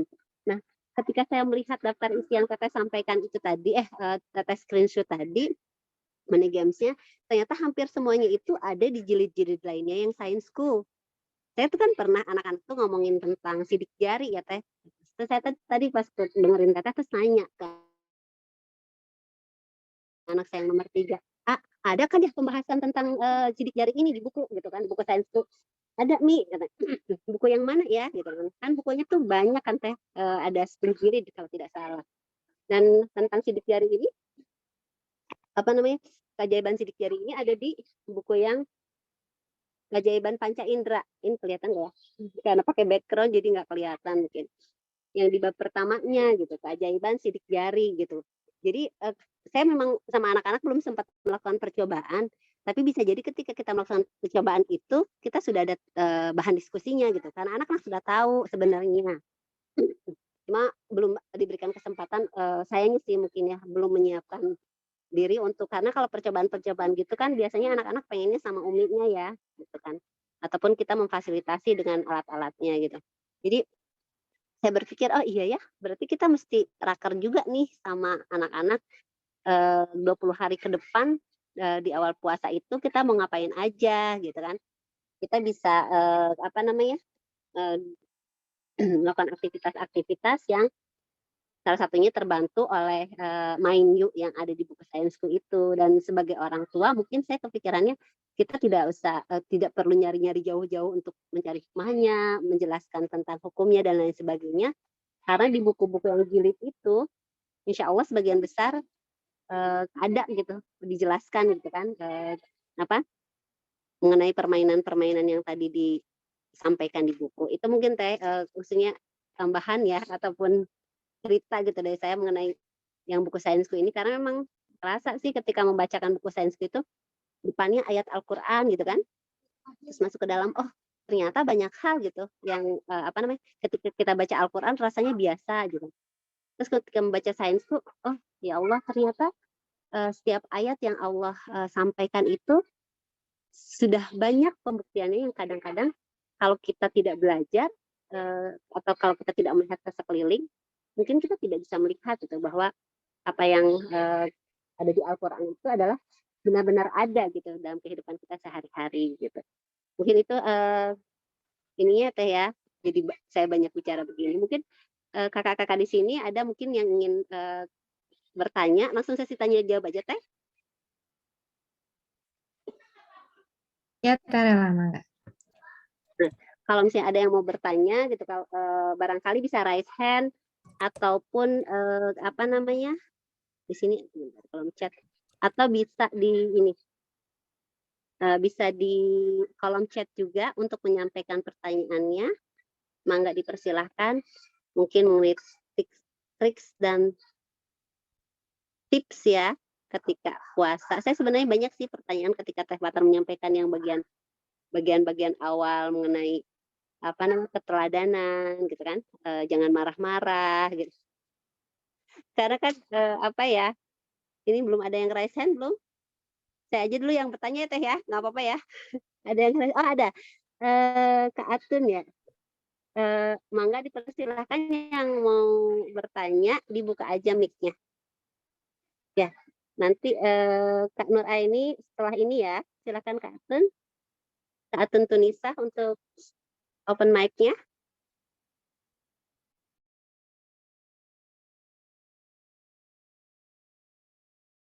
Sudah bisa belum ya open mic?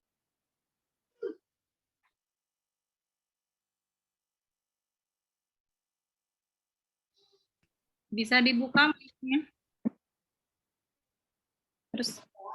Harus dibantu gitu. Sebentar.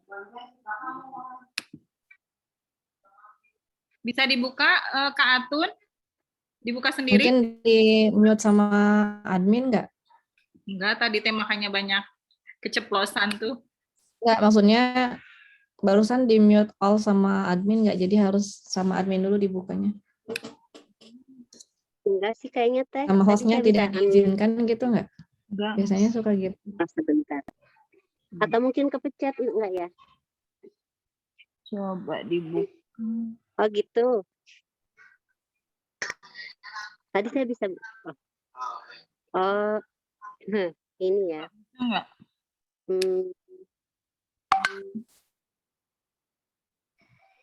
Sudah saya ask to unmute. Sudah bisa belum ya? Saya sudah ask to unmute. Iya, udah. Masih belum bisa ya, Kak? Sudah bisa?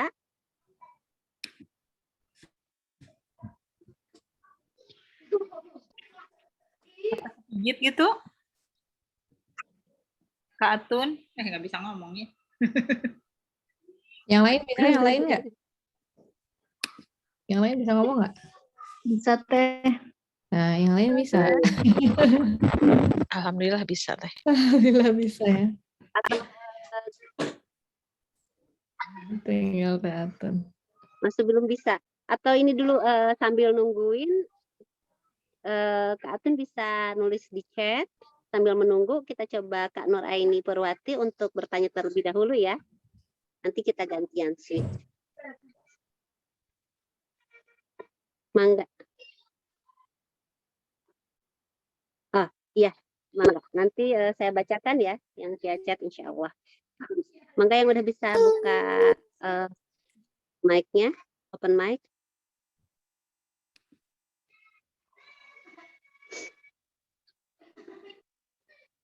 Coba saya mute all terus di ini lagi ya. Coba. Mute Ya, all. Teh. Iya, Coba. lagi.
Halo, Assalamualaikum. Teh relanya masih ada nggak?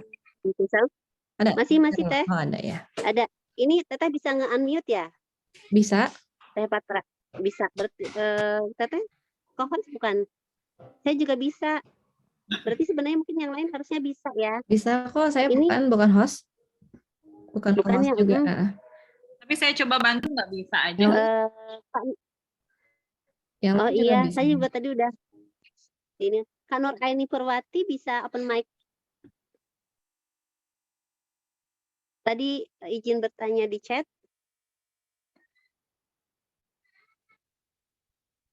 Jadi bertanya Kak? Bisa open mic.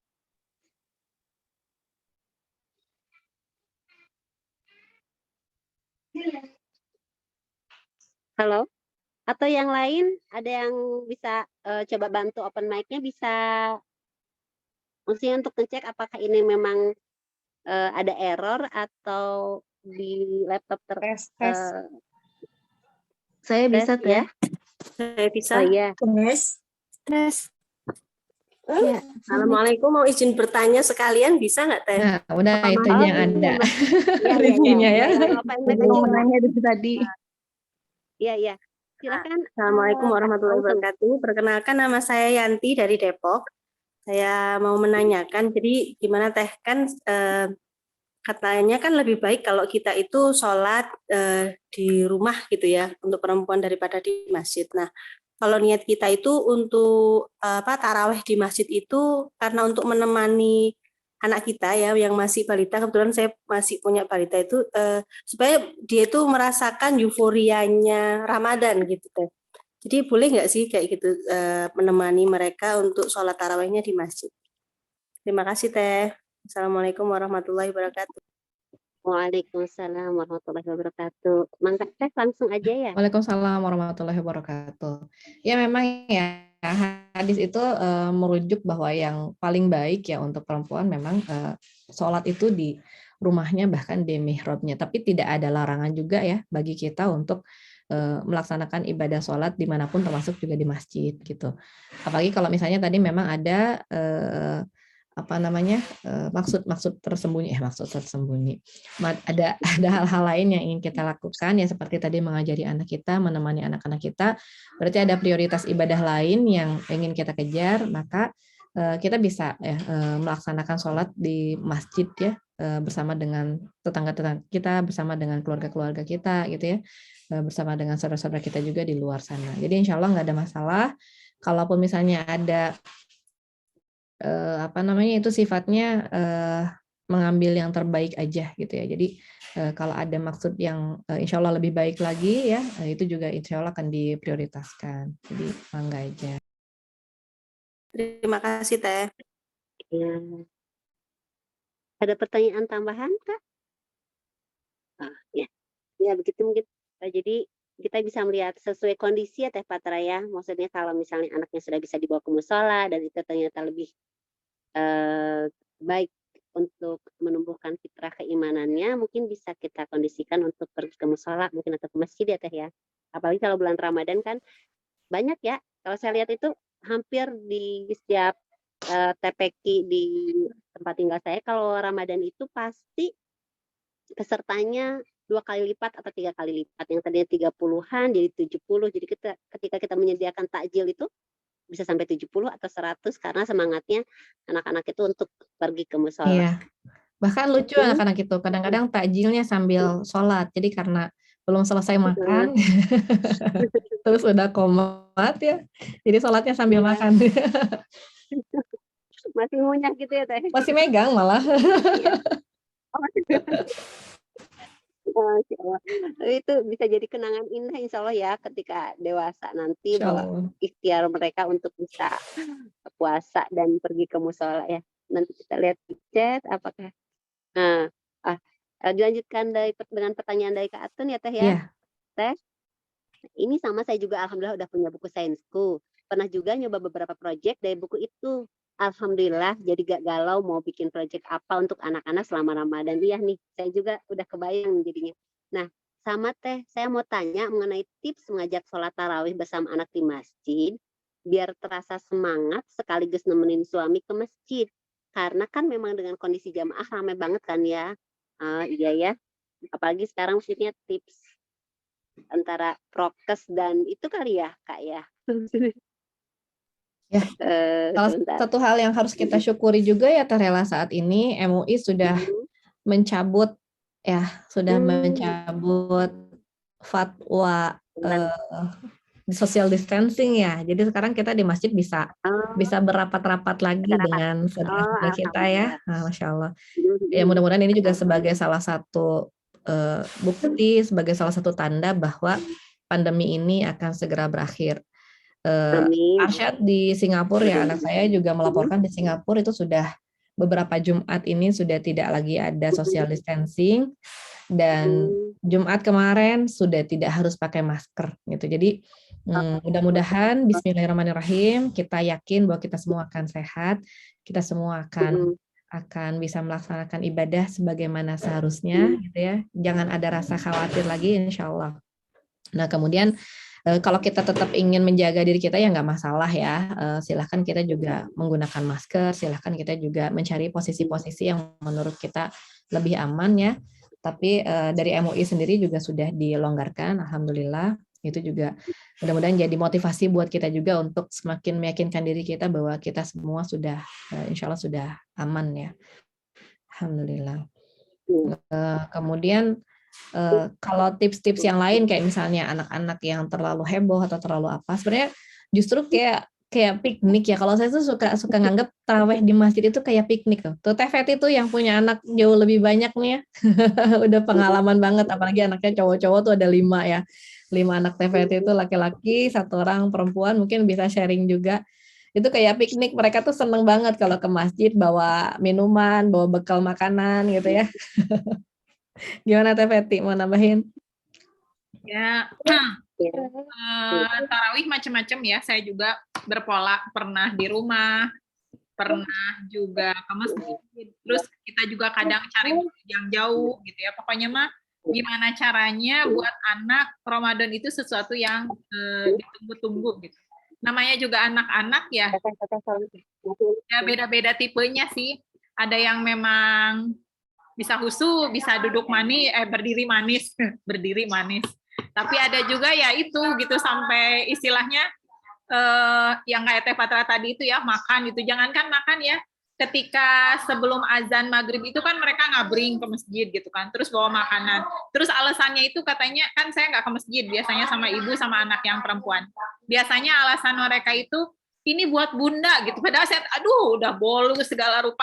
Saya bilang, nggak usah dibawa. Kalau kalian nggak mau makan, ada aku mah inget bunda gitu. Aduh, sampai numpuk gitu ya, seperti itu. Nanti kan maghrib apa? Berarti ada 6 makanan ya, karena semua anak inget bunda ya.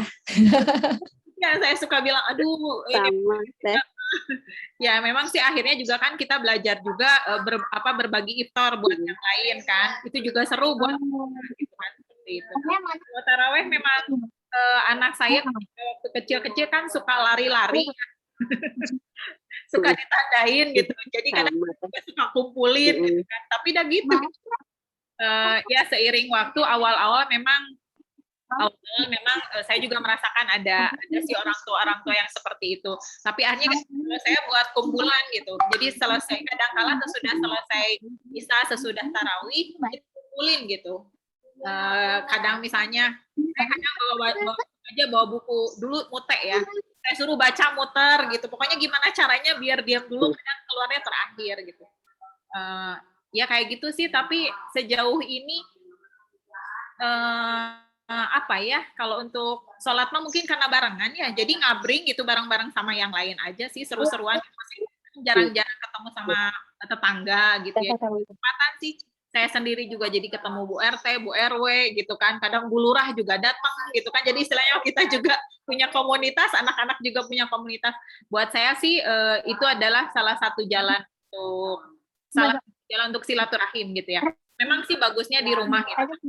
Saya sih merasa bahwa dengan pergi ke masjid itu lebih banyak apa ya, lebih kitanya bisa ibadah gitu ya. Kadang-kala kan kalau udah di rumah capek gitu ya, udah aja gitu. Kalau misalnya di masjid itu sambil kita juga bisa buat acara-acara kegiatan gitu. Itulah Teh, mangga. Teh Rela belum cerita tentang sainskunya. Iya, itu tadi ya mungkin cerita tentang sainsku ini. Cerita sekarang apa nanti Teh? Ini ada pertanyaan. Ini nih, kalau pas sainsku ini pas banget. Memang sebelah saya ini bayi aja hobi gitu teh, karena kan ngelihat bukunya ya. Pertama kalau anak-anak kan memang ngelihat tampilan bukunya yang warnanya cerah gitu. Terus kalau anak saya yang nomor 2 itu kan dia nomor 2 kan ketuker. Nomor 4 mah lagi seneng komik. Nah, di sains itu juga ada komik. Nah, baru anak-anak yang besar itu nomor 1 kan udah nggak mau lagi cerita sama uminya ya, karena dia udah SMP, aku bisa baca sendiri katanya gitu. Paling nomor 2 sama nomor 3 aja. Jadi kan di situ banyak hikmahnya. Itu pernah sampai anak saya bilang gini, "Mi, aku tuh mau kan di sains itu ada ini apa namanya?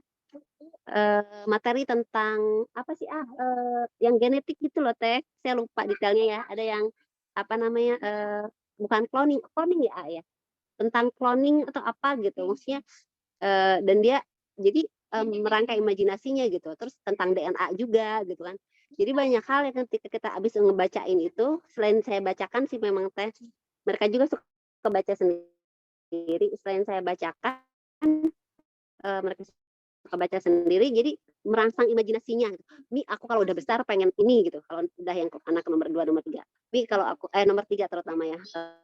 Mi, aku nanti mau buat ini gitu, buat ini kalau habis baca bukunya itu begitu.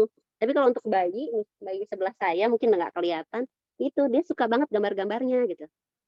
Suka banget kalau nomor 4 suka banget ceritanya. Tapi memang kalau untuk yang bayi dia lebih sukaan ini yang ARRK itu loh Teh, ada Rasulullah di rumah kami, yang buku Abah Ihsan. Udah, jadi dia bilang itu Abah, yang uminya itu Mama, karena manggil ke saya Mama.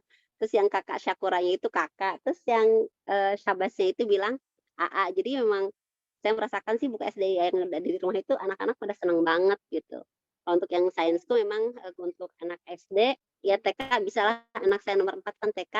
Dari TK sampai SD itu mereka juga suka gitu untuk buku sainsku ini. Jadi sekarang memang lagi programnya ya ketika bayi saya anteng sebelum tidur saya bacakan buku sainsku ini Teh gitu untuk mengenalkan mereka juga bahwa apa yang ada di Al-Qur'an itu bukan cuma cerita saja, bukan sesuatu yang mengawang-awang, tapi memang itu terlibat banget dalam kehidupan kita sehari-hari gitu. Yang Allah terangkan di Al-Qur'an itu memang ada pembuktiannya di kehidupan sehari-hari gitu. Kayak seperti itu Teh.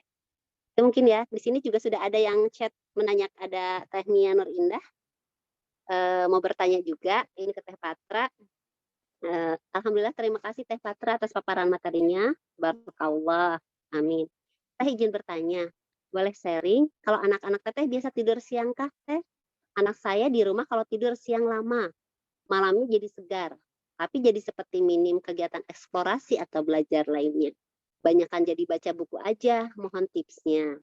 Kedua Teh, kalau bentuk prakondisi untuk pelibatan dalam proyek dakwah itu seperti bagaimana ya Teh? Sejauh apa nanti peran anak-anak saat akil balik yang kita harapkan secara ideal? Sambil belajar juga karena orang tuanya belum banyak terlibat dalam dakwah secara luas. Hatur nuhun Teh, jazakallah khairan katsira.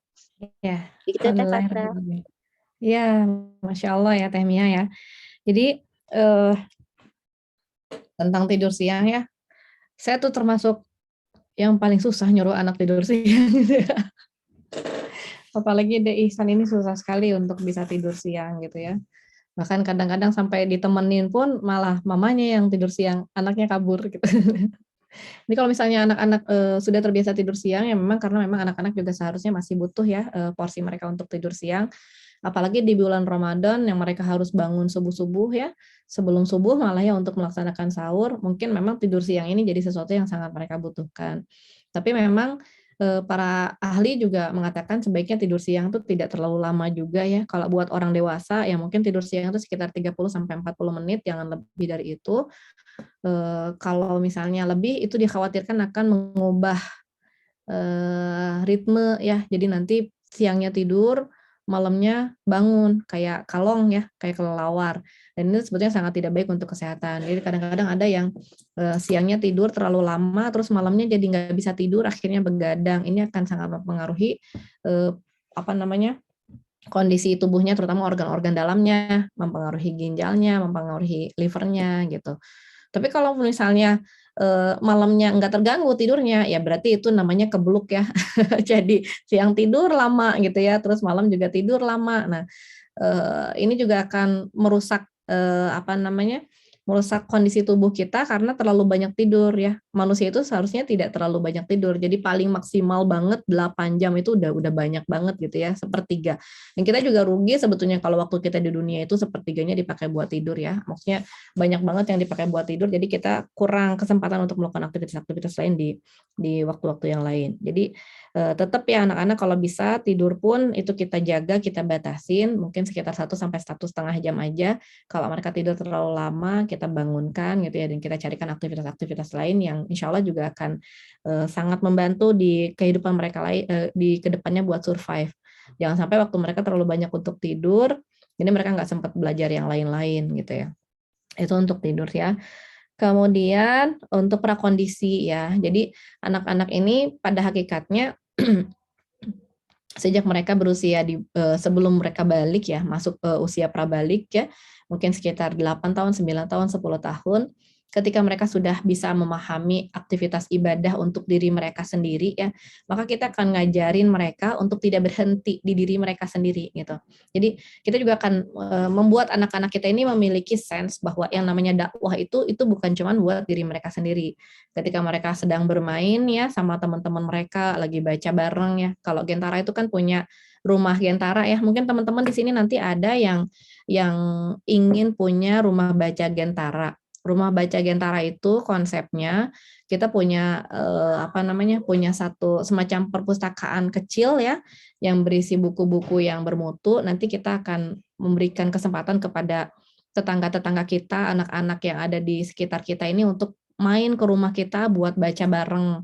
Biasanya sih kalau saya sih suka ada agenda storytelling gitu ya. Kalau misalnya ada teman-teman tuh yang pernah lihat bagaimana proses storytelling di barat itu nge-hype ya. Jadi di rumah baca itu ada satu orang yang suka bacain buku, ya mungkin kita sebagai ibunya, mungkin ada kakaknya gitu ya, mungkin ada kita ngundang orang lain yang suka storytelling. Nanti anak-anak itu seneng dengerin buku, terus abis storytelling mungkin 15 menit atau 20 menit aja, mereka nanti pada nyebar di perpustakaan kecil itu buat ngambil buku favoritnya masing-masing. Nah, buat teman-teman nanti yang pingin bikin rumah Gentara di tempat tinggalnya masing-masing itu bisa menghubungi para pengundangnya aja ya. Nah, dengan kondisi seperti itu, jadi kayak misalnya di rumah nih anak-anak lagi pada baca buku bareng, lagi pada main bareng, terus kedengeran suara azan. Biasanya si Bibing itu udah siap nih buat ngajakin teman-temannya, ngegiring teman-temannya tuh ke masjid. Jadi mereka tuh ke masjid bareng, udah sholat, udah azan nih kita sholat dulu gitu. Terus nanti ada temennya yang bilang, aku mah pakai celana pendek gitu ya. Terus si Bibing langsung pergi ke atas ya, nyariin sarung nih buat temennya kan gitu. Ada sarung nih punya aku gitu. Kalau misalnya dia nggak mau pakai sarung, dipinjemin celana gitu ya, celana panjang. Ayo kita pokoknya ke masjid dulu. Jadi sense seperti itu yang membuat anak-anak kita ini udah punya rasa bahwa ibadah ini bukan buat diri saya sendiri loh gitu ya. Jadi jangan sampai lagi asyik-asyik main, temen-temennya nggak pada sholat, malah anak kita yang biasanya sholat jadi ikutan nggak sholat sama temennya. Justru sebaliknya gitu ya. Anak-anak kita ngajakin temen-temennya buat sholat bareng ke masjid gitu kan. Nah kemudian dengan adanya prakondisi ini kayak misalnya anak-anak kan di bulan Ramadan tuh paling seneng ya acara tajil bersama ya. Itu juga salah satu yang membuat saya nggak pernah bikin tajil ya, karena percuma ya. Di rumah udah disiapin gitu mau bikin apa, baru juga satu suap mereka udah langsung ngabrit ke masjid buat tajil bersama di masjid. Apalagi sekarang udah nggak ada pembatasan kayak dulu ya. Jadi ya pasti anak-anak happy banget bisa kembali tajil di masjid dan emaknya happy banget bisa berhemat gitu ya, nggak perlu masak macam-macam. Karena kadang-kadang juga ada yang nyediain nasi ya, jadi nggak usah masak, kita sediain nasi, udah ada nasi ayam crispy segala macam, masya Allah ya. Itu juga berkah Ramadan. Nah dengan adanya tajil bersama ini juga jadi kesempatan buat anak-anak kita itu untuk bikin acara-acara untuk memakmurkan masjid. Jadi kayak misalnya Deisan karena dia biasa habis sholat maghrib itu nangkring di masjid ya buat tilawah dulu ya. Biasanya dia akan tilawah 10 halaman kalau nggak ada temennya. Kalau ada temennya, dia tilawahnya cuma 7 halaman. Kenapa? Karena dia main ucing sumput sama teman-temannya. Di Bibing tuh lapor gini, Mi, si Dede tuh Mi, masa main ucing sumput sambil ngaji, katanya gitu ya. Jadi sambil nyumput, dia sambil ngaji. Terus Dedenya bilang, iya tapi kan suaranya nggak kedengeran, jadi aku nggak ketahuan lagi ada di mana kan gitu. Karena target 7 halamannya belum selesai. Udah diajakin naik Jadi ucing sumput. Ya nggak apa-apa, main dibawa ucing teh sumput di Qurannya. masjid, main ucing sumput di masjid, main apa di masjid, lari-lari juga di masjid. Kalau bukan jamnya sholat sih nggak masalah gitu ya. Nah itu Ya. nanti ketika waktunya sholat, mereka udah otomatis sholat. Bahkan ketika waktunya tilawah ya, karena ngelihat yang kecil aja tilawah, yang lain juga akhirnya pada ikutan tilawah dulu sebelum main ucing sumput itu. Ya lumayan ya, ada yang dapat setengah halaman, ada yang dapat 1 halaman. Setidaknya mereka jadi mau beraktivitas ya, menambah ibadah mereka. Nanti tarawih juga gitu. Bahkan beberapa Ramadan sebelum pandemi kemarin, saya ingat banget si Bibing itu bisa ngajakin teman-temannya itikaf di masjid gitu ya. Jadi diiming-imingin, nanti ada pop mie loh di masjid gitu. Terus anak-anak pada nyeduh pop mie gitu ya. Ya tapi setidaknya mereka mau memakmurkan masjid di 10 hari terakhir. Itu kayak gitu ya insya Allah. Dan Jadi anak-anak tuh sebenarnya seneng loh, saling mengundang, saling mengajak itu mereka seneng banget insya Allah. sebenarnya mungkin kalau untuk anak-anak bukan hal yang maksudnya secara alami itu mereka memang mengajak ya Teh ya. Maksudnya Iya, apa-apa tuh pasti karena ngajak mengerjakan temen sesuatu gitu. bersama-sama itu lebih menyenangkan ya. Jadi mereka emang pasti otomatis ngajak orang lain gitu. Iya. Jadi mungkin secara bahasa di benak mereka tidak ada beban dakwah aku harus ngajak, tapi ya alami aja kayak tadi Bibing, Wanda Ihsan mungkin tadi sambil ucing sumput itu memang Qurannya dibawa ya Teh sambil Di bawah Qurannya aja, banding Qurannya teh gede. Yang A3 Iya, saya itu, ngeliat yang itu. A2 itu Iya, kan gede iya. lumayan. Iya, saya lihat itu A4 kebayang. Jadi yang maksudnya teman-temannya pun mungkin tidak mendapatkan ceramah ya, maksudnya ajakan kebaikan itu karena melihat Bibing seperti apa, Ihsan seperti apa, jadi mereka pun ikut serta begitu ya Teh ya. ngikutin. Masya Allah, senang banget. Maksudnya sama kan sebenarnya di anak-anak saya pun sudah punya kelompoknya ya, bukan maksudnya sendiri. Tapi mungkin bedanya mungkin anak saya belum bisa mempengaruhi yang lain, justru mereka tuh terpengaruh gitu kan dengan apa yang dibawa oleh teman-temannya. Kadang-kadang saya ya alhamdulillah sih mainnya ke masjid, tiap waktu sholat ke masjid, tapi kadang-kadang pulang itu suka bawa kata-kata yang ajaib gitu loh Teh. Tahu dari mana gitu kan, si ini bilang begini, atau tebak-tebakan yang menurut mereka mah lucu, tapi menurut kita itu mah nggak lucu gitu ya, kamu tahu dari mana, nah gitu. Nah mungkin saya izin bertanya juga ya Teh ya, gimana sih biar maksudnya kita justru yang mewarnai anak kita yang mewarnai, bukan kemudian anak kita pulang bawa-bawa oleh-oleh yang bikin gitu. Dan sambil nanti saya bacakan pertanyaan yang lain. Ini masih ada kan ya Teh waktunya ya? Sedikit lagi ya insya Allah. Sedikit lagi. Iya. Ya, salah satu resiko ya anak-anak kita bermain, itu mereka akan terwarnai. Dan kalau saya sendiri ya, selalu beranggapan semakin banyak mereka bergaul secara sosial, semakin kaya mereka gitu ya. Walaupun mungkin di awal-awal mereka belum punya filter mana yang benar, mana yang salah gitu. Tapi mereka jadi tahu gitu. Jadi katakanlah mereka pulang terus bawa kata yang nggak benar, saya justru jadi punya kesempatan untuk menambah kosakata gitu ya. Saya bisa ngomongin tentang sinonim, saya bisa ngomongin tentang antonim gitu ya. Saya bisa ngomongin tentang kata kasar, kata halus, bahasa Inggrisnya apa, bahasa Jawanya apa, bahasa Sundanya apa gitu. Bahkan saya bisa ngomongin tentang kata-kata kotor dan jorok di setiap bahasa yang berbeda-beda gitu. Jadi kan kadang-kadang ada kata-kata tertentu yang kalau kata orang barat itu kasar banget tapi kata kita enggak gitu ya. Tapi kayak misalnya ada kata-kata tertentu yang di orang Sunda itu kasar dan kotor tapi menurut orang lain itu biasa-biasa aja gitu ya. Jadi kita bisa ngomongin ya di berbagai negara dengan kebiasaan-kebiasaan gitu ya. Kayak misalnya orang Belanda itu misalnya kalau kentut biasa-biasa aja, tapi kalau terap itu mereka marah misalnya gitu kan. Itu kan kebiasaan-kebiasaan yang berbeda ya di setiap di setiap budaya gitu kan. Atau kayak misalnya orang Inggris itu kalau ngomong poti gitu ya, ngomong poti, biarin saya ngomong kasar ya. Poti itu kan WC gitu ya. Itu kan mereka tuh nganggap itu sesuatu yang sangat kotor, sementara kita ngomong WC biasa-biasa aja gitu ya, mau kemana ke WC gitu ya, atau kayak gitu ya biasa aja. Nah jadi kadang-kadang perbedaan-perbedaan seperti itu membuat kita juga bisa mengeksplorasi budaya, mengeksplorasi bahasa. Gitu. Jadi kita jangan dulu jangan dulu defense, justru kita akan ajak mereka ngomong gitu ya. Kamu sekarang udah tahu bahwa itu adalah kata yang tidak baik. Nanti kalau misalnya teman kamu ngomong kayak gitu lagi, kamu alihkan aja ke kata yang lain, atau kamu ajarin dia. Kalau misalnya dia lebih kecil dari kita ajarin dia bahwa itu bukan kata yang baik. Jadi kita malah bisa menebar kebaikan itu bukan cuma ke anak kita aja, tapi anak kita jadi tahu bahwa kalau kata itu nggak baik gitu. Ya.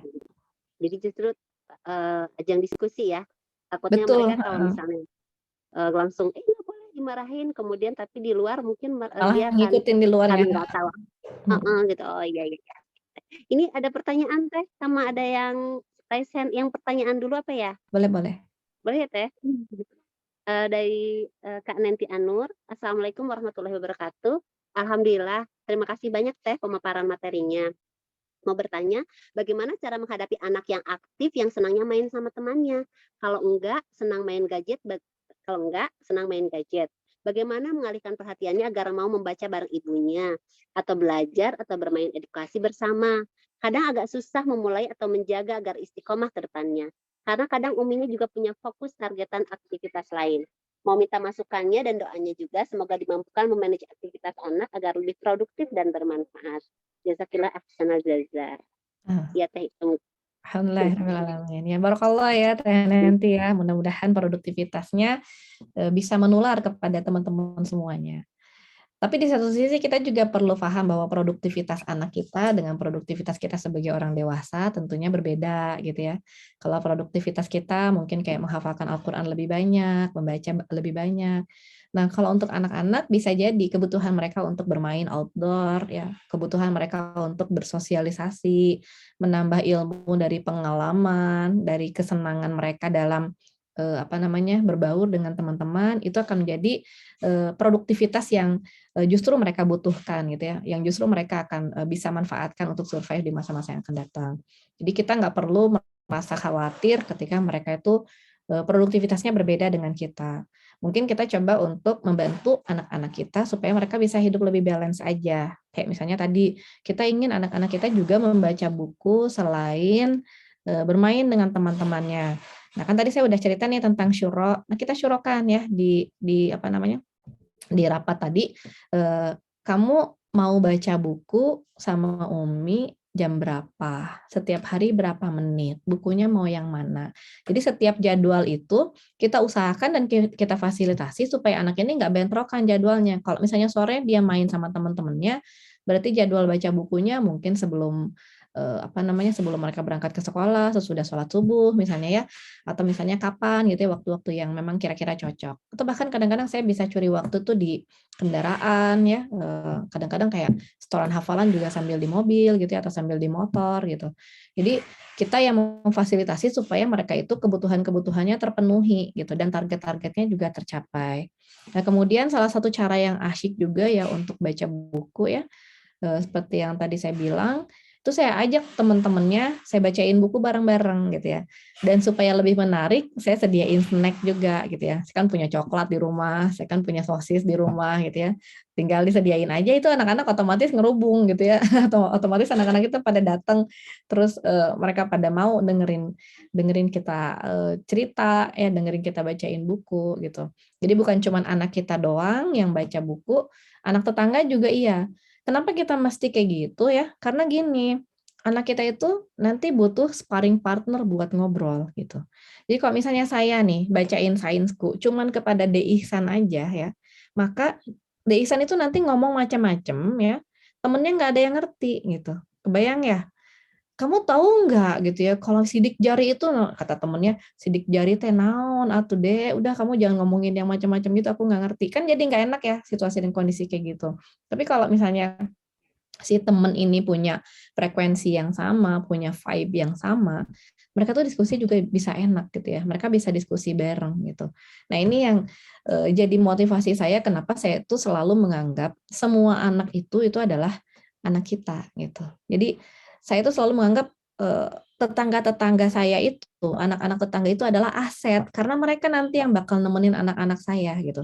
Ketika saya lagi sibuk ngisi kayak gini, justru saya titipin anak saya itu ke teman-temannya. Kalau teman-temannya itu punya visi misi yang sama dengan saya, teman-temannya juga udah punya pemahaman yang sama dengan anak saya tuh bisa nyaman banget gitu ya, nyuruh mereka pergi kemana. Kayak misalnya, kan kita juga suka gitu ya, ini ada anak nih, anak tetangga, yang ini mah pinter, terus hafalannya banyak, terus ngobrolnya sahabat-sahabat Rasul gitu ya, seperti anak kita. Jadi pas mereka ngobrol, kita juga tenang gitu.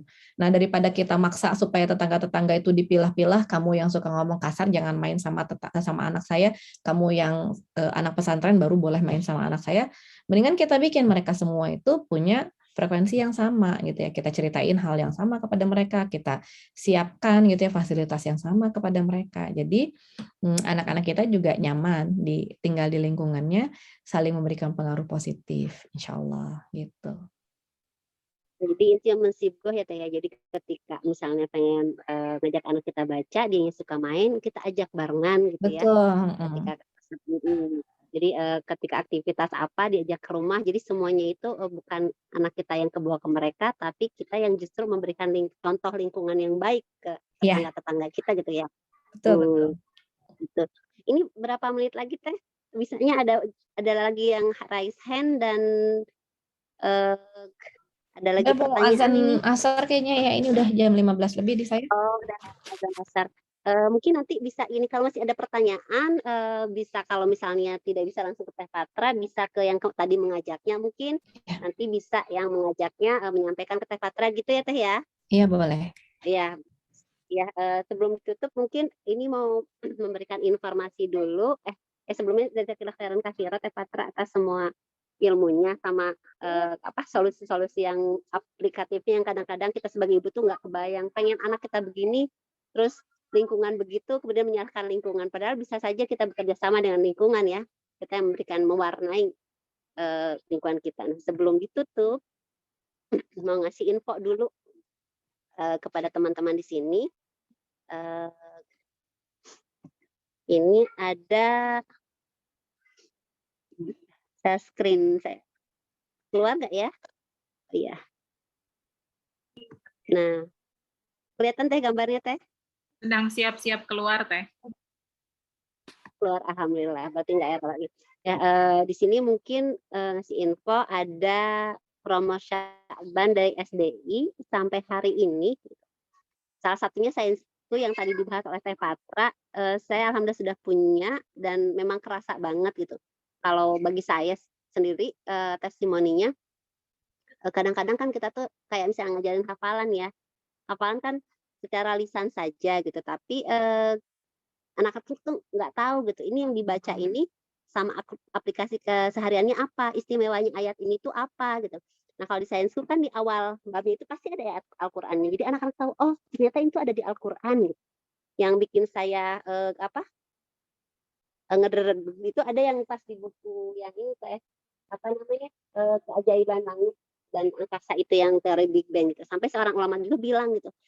Ini tuh mengenai teori dari ketiadaan itu apa Big Bang itu kan baru diketahui di abad 18 ya 18-an 19 dan seorang Muhammad tentu ya kalau orang luar menyebutnya seperti itu dia mengetahui tentu saja itu bukan dari pengetahuan dia sendiri karena kan ini ilmu pengetahuan yang ada jauh setelah Rasulullah Shallallahu Alaihi Wasallam itu hidup maka pastilah apa yang disampaikan oleh Muhammad itu adalah ketika kita menyimpulkan ya adalah dari petunjuk dari Allah Subhanahu Wa Taala gitu. Jadi ketika saya membacakan itu diskusi sama anak-anak itu begitu gitu. Ini ada ilmuwan bilang begini loh gitu. Berarti gimana? Berarti siapa sih yang ngasih tahu ke Rasulullah bahwa awal penciptaan itu gitu kan? Karena di ayat ada ayatnya yang menyebutkan bahwa saya baca dulu ya Teh. Dan apakah orang-orang kafir tidak mengetahui bahwa langit dan bumi keduanya dahulu menyatu? Kan kalau yang teori Big Bang itu menyatu kemudian pecah ya, maksudnya terlempar-lempar gitu. Kemudian kami pisahkan antara keduanya dan kami jadikan segala sesuatu yang hidup berasal dari air. Maka mengapa mereka tidak beriman? Dan kemudian ilustrasinya itu ketika menerangkan dalam komik itu mudah dipahami gitu. Anak-anak mudah paham, saya juga ibunya mudah paham gitu. Jadi ketika belajar sainsku itu saya belajar juga gitu. Jadi bukan cuma anak-anak yang belajar gitu. Masih bisa waktunya sampai malam ini kakak-kakak, teteh-teteh, mbak-mbak untuk menghubungi temannya yang mengundang ke acara ini. Kemudian ini Ini kelengkapannya ya. Sebentar teh, mana sih? Nah, mungkin seperti ini. Ada topinya. Anak-anak saya suka sekali pakai topi yang cowok, topi rimba sama apa namanya, rompinya, dan kemudian seperti yang tadi dibahas sama Teh Patra, ada buku main you-nya untuk percobaan kita selama 20 hari dan bisa kita kembangkan lagi insya Allah gitu kan. Terus ada jurnalnya juga untuk para calon peneliti, mungkin bisa dipakai bukunya, dan yang menarik tuh ada yang QR code-nya itu loh Teh. Jadi di situ ada games-nya, ada videonya juga. Jadi kalau misalnya ibunya lagi malas nyeritain, bukan malas ya, capek ya. Sebagai ibu kan kadang-kadang kita capek.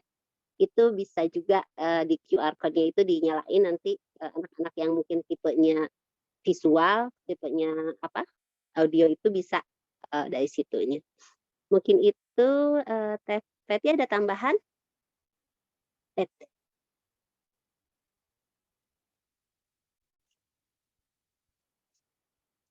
Ya, oh ya.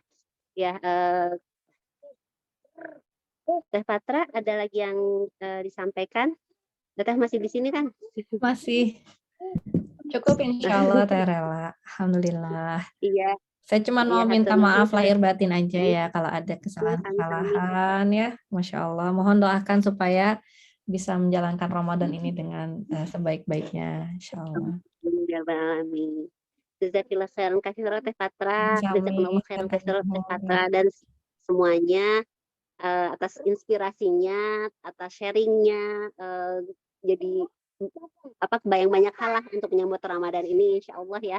Kita sebagai ibu semangat menghadirkan Ramadan yang menyenangkan, bukan cuma buat kita tapi juga terutama buat anak-anak, sampai mereka trauma ya dan tidak mau lagi berpuasa gitu. Itu juga catatan buat saya, karena kadang-kadang kalau jadi ibu kan emosi, ide bentar lagi jangan dulu buka gitu, sebentar lagi duhur gitu kan, seperti itu.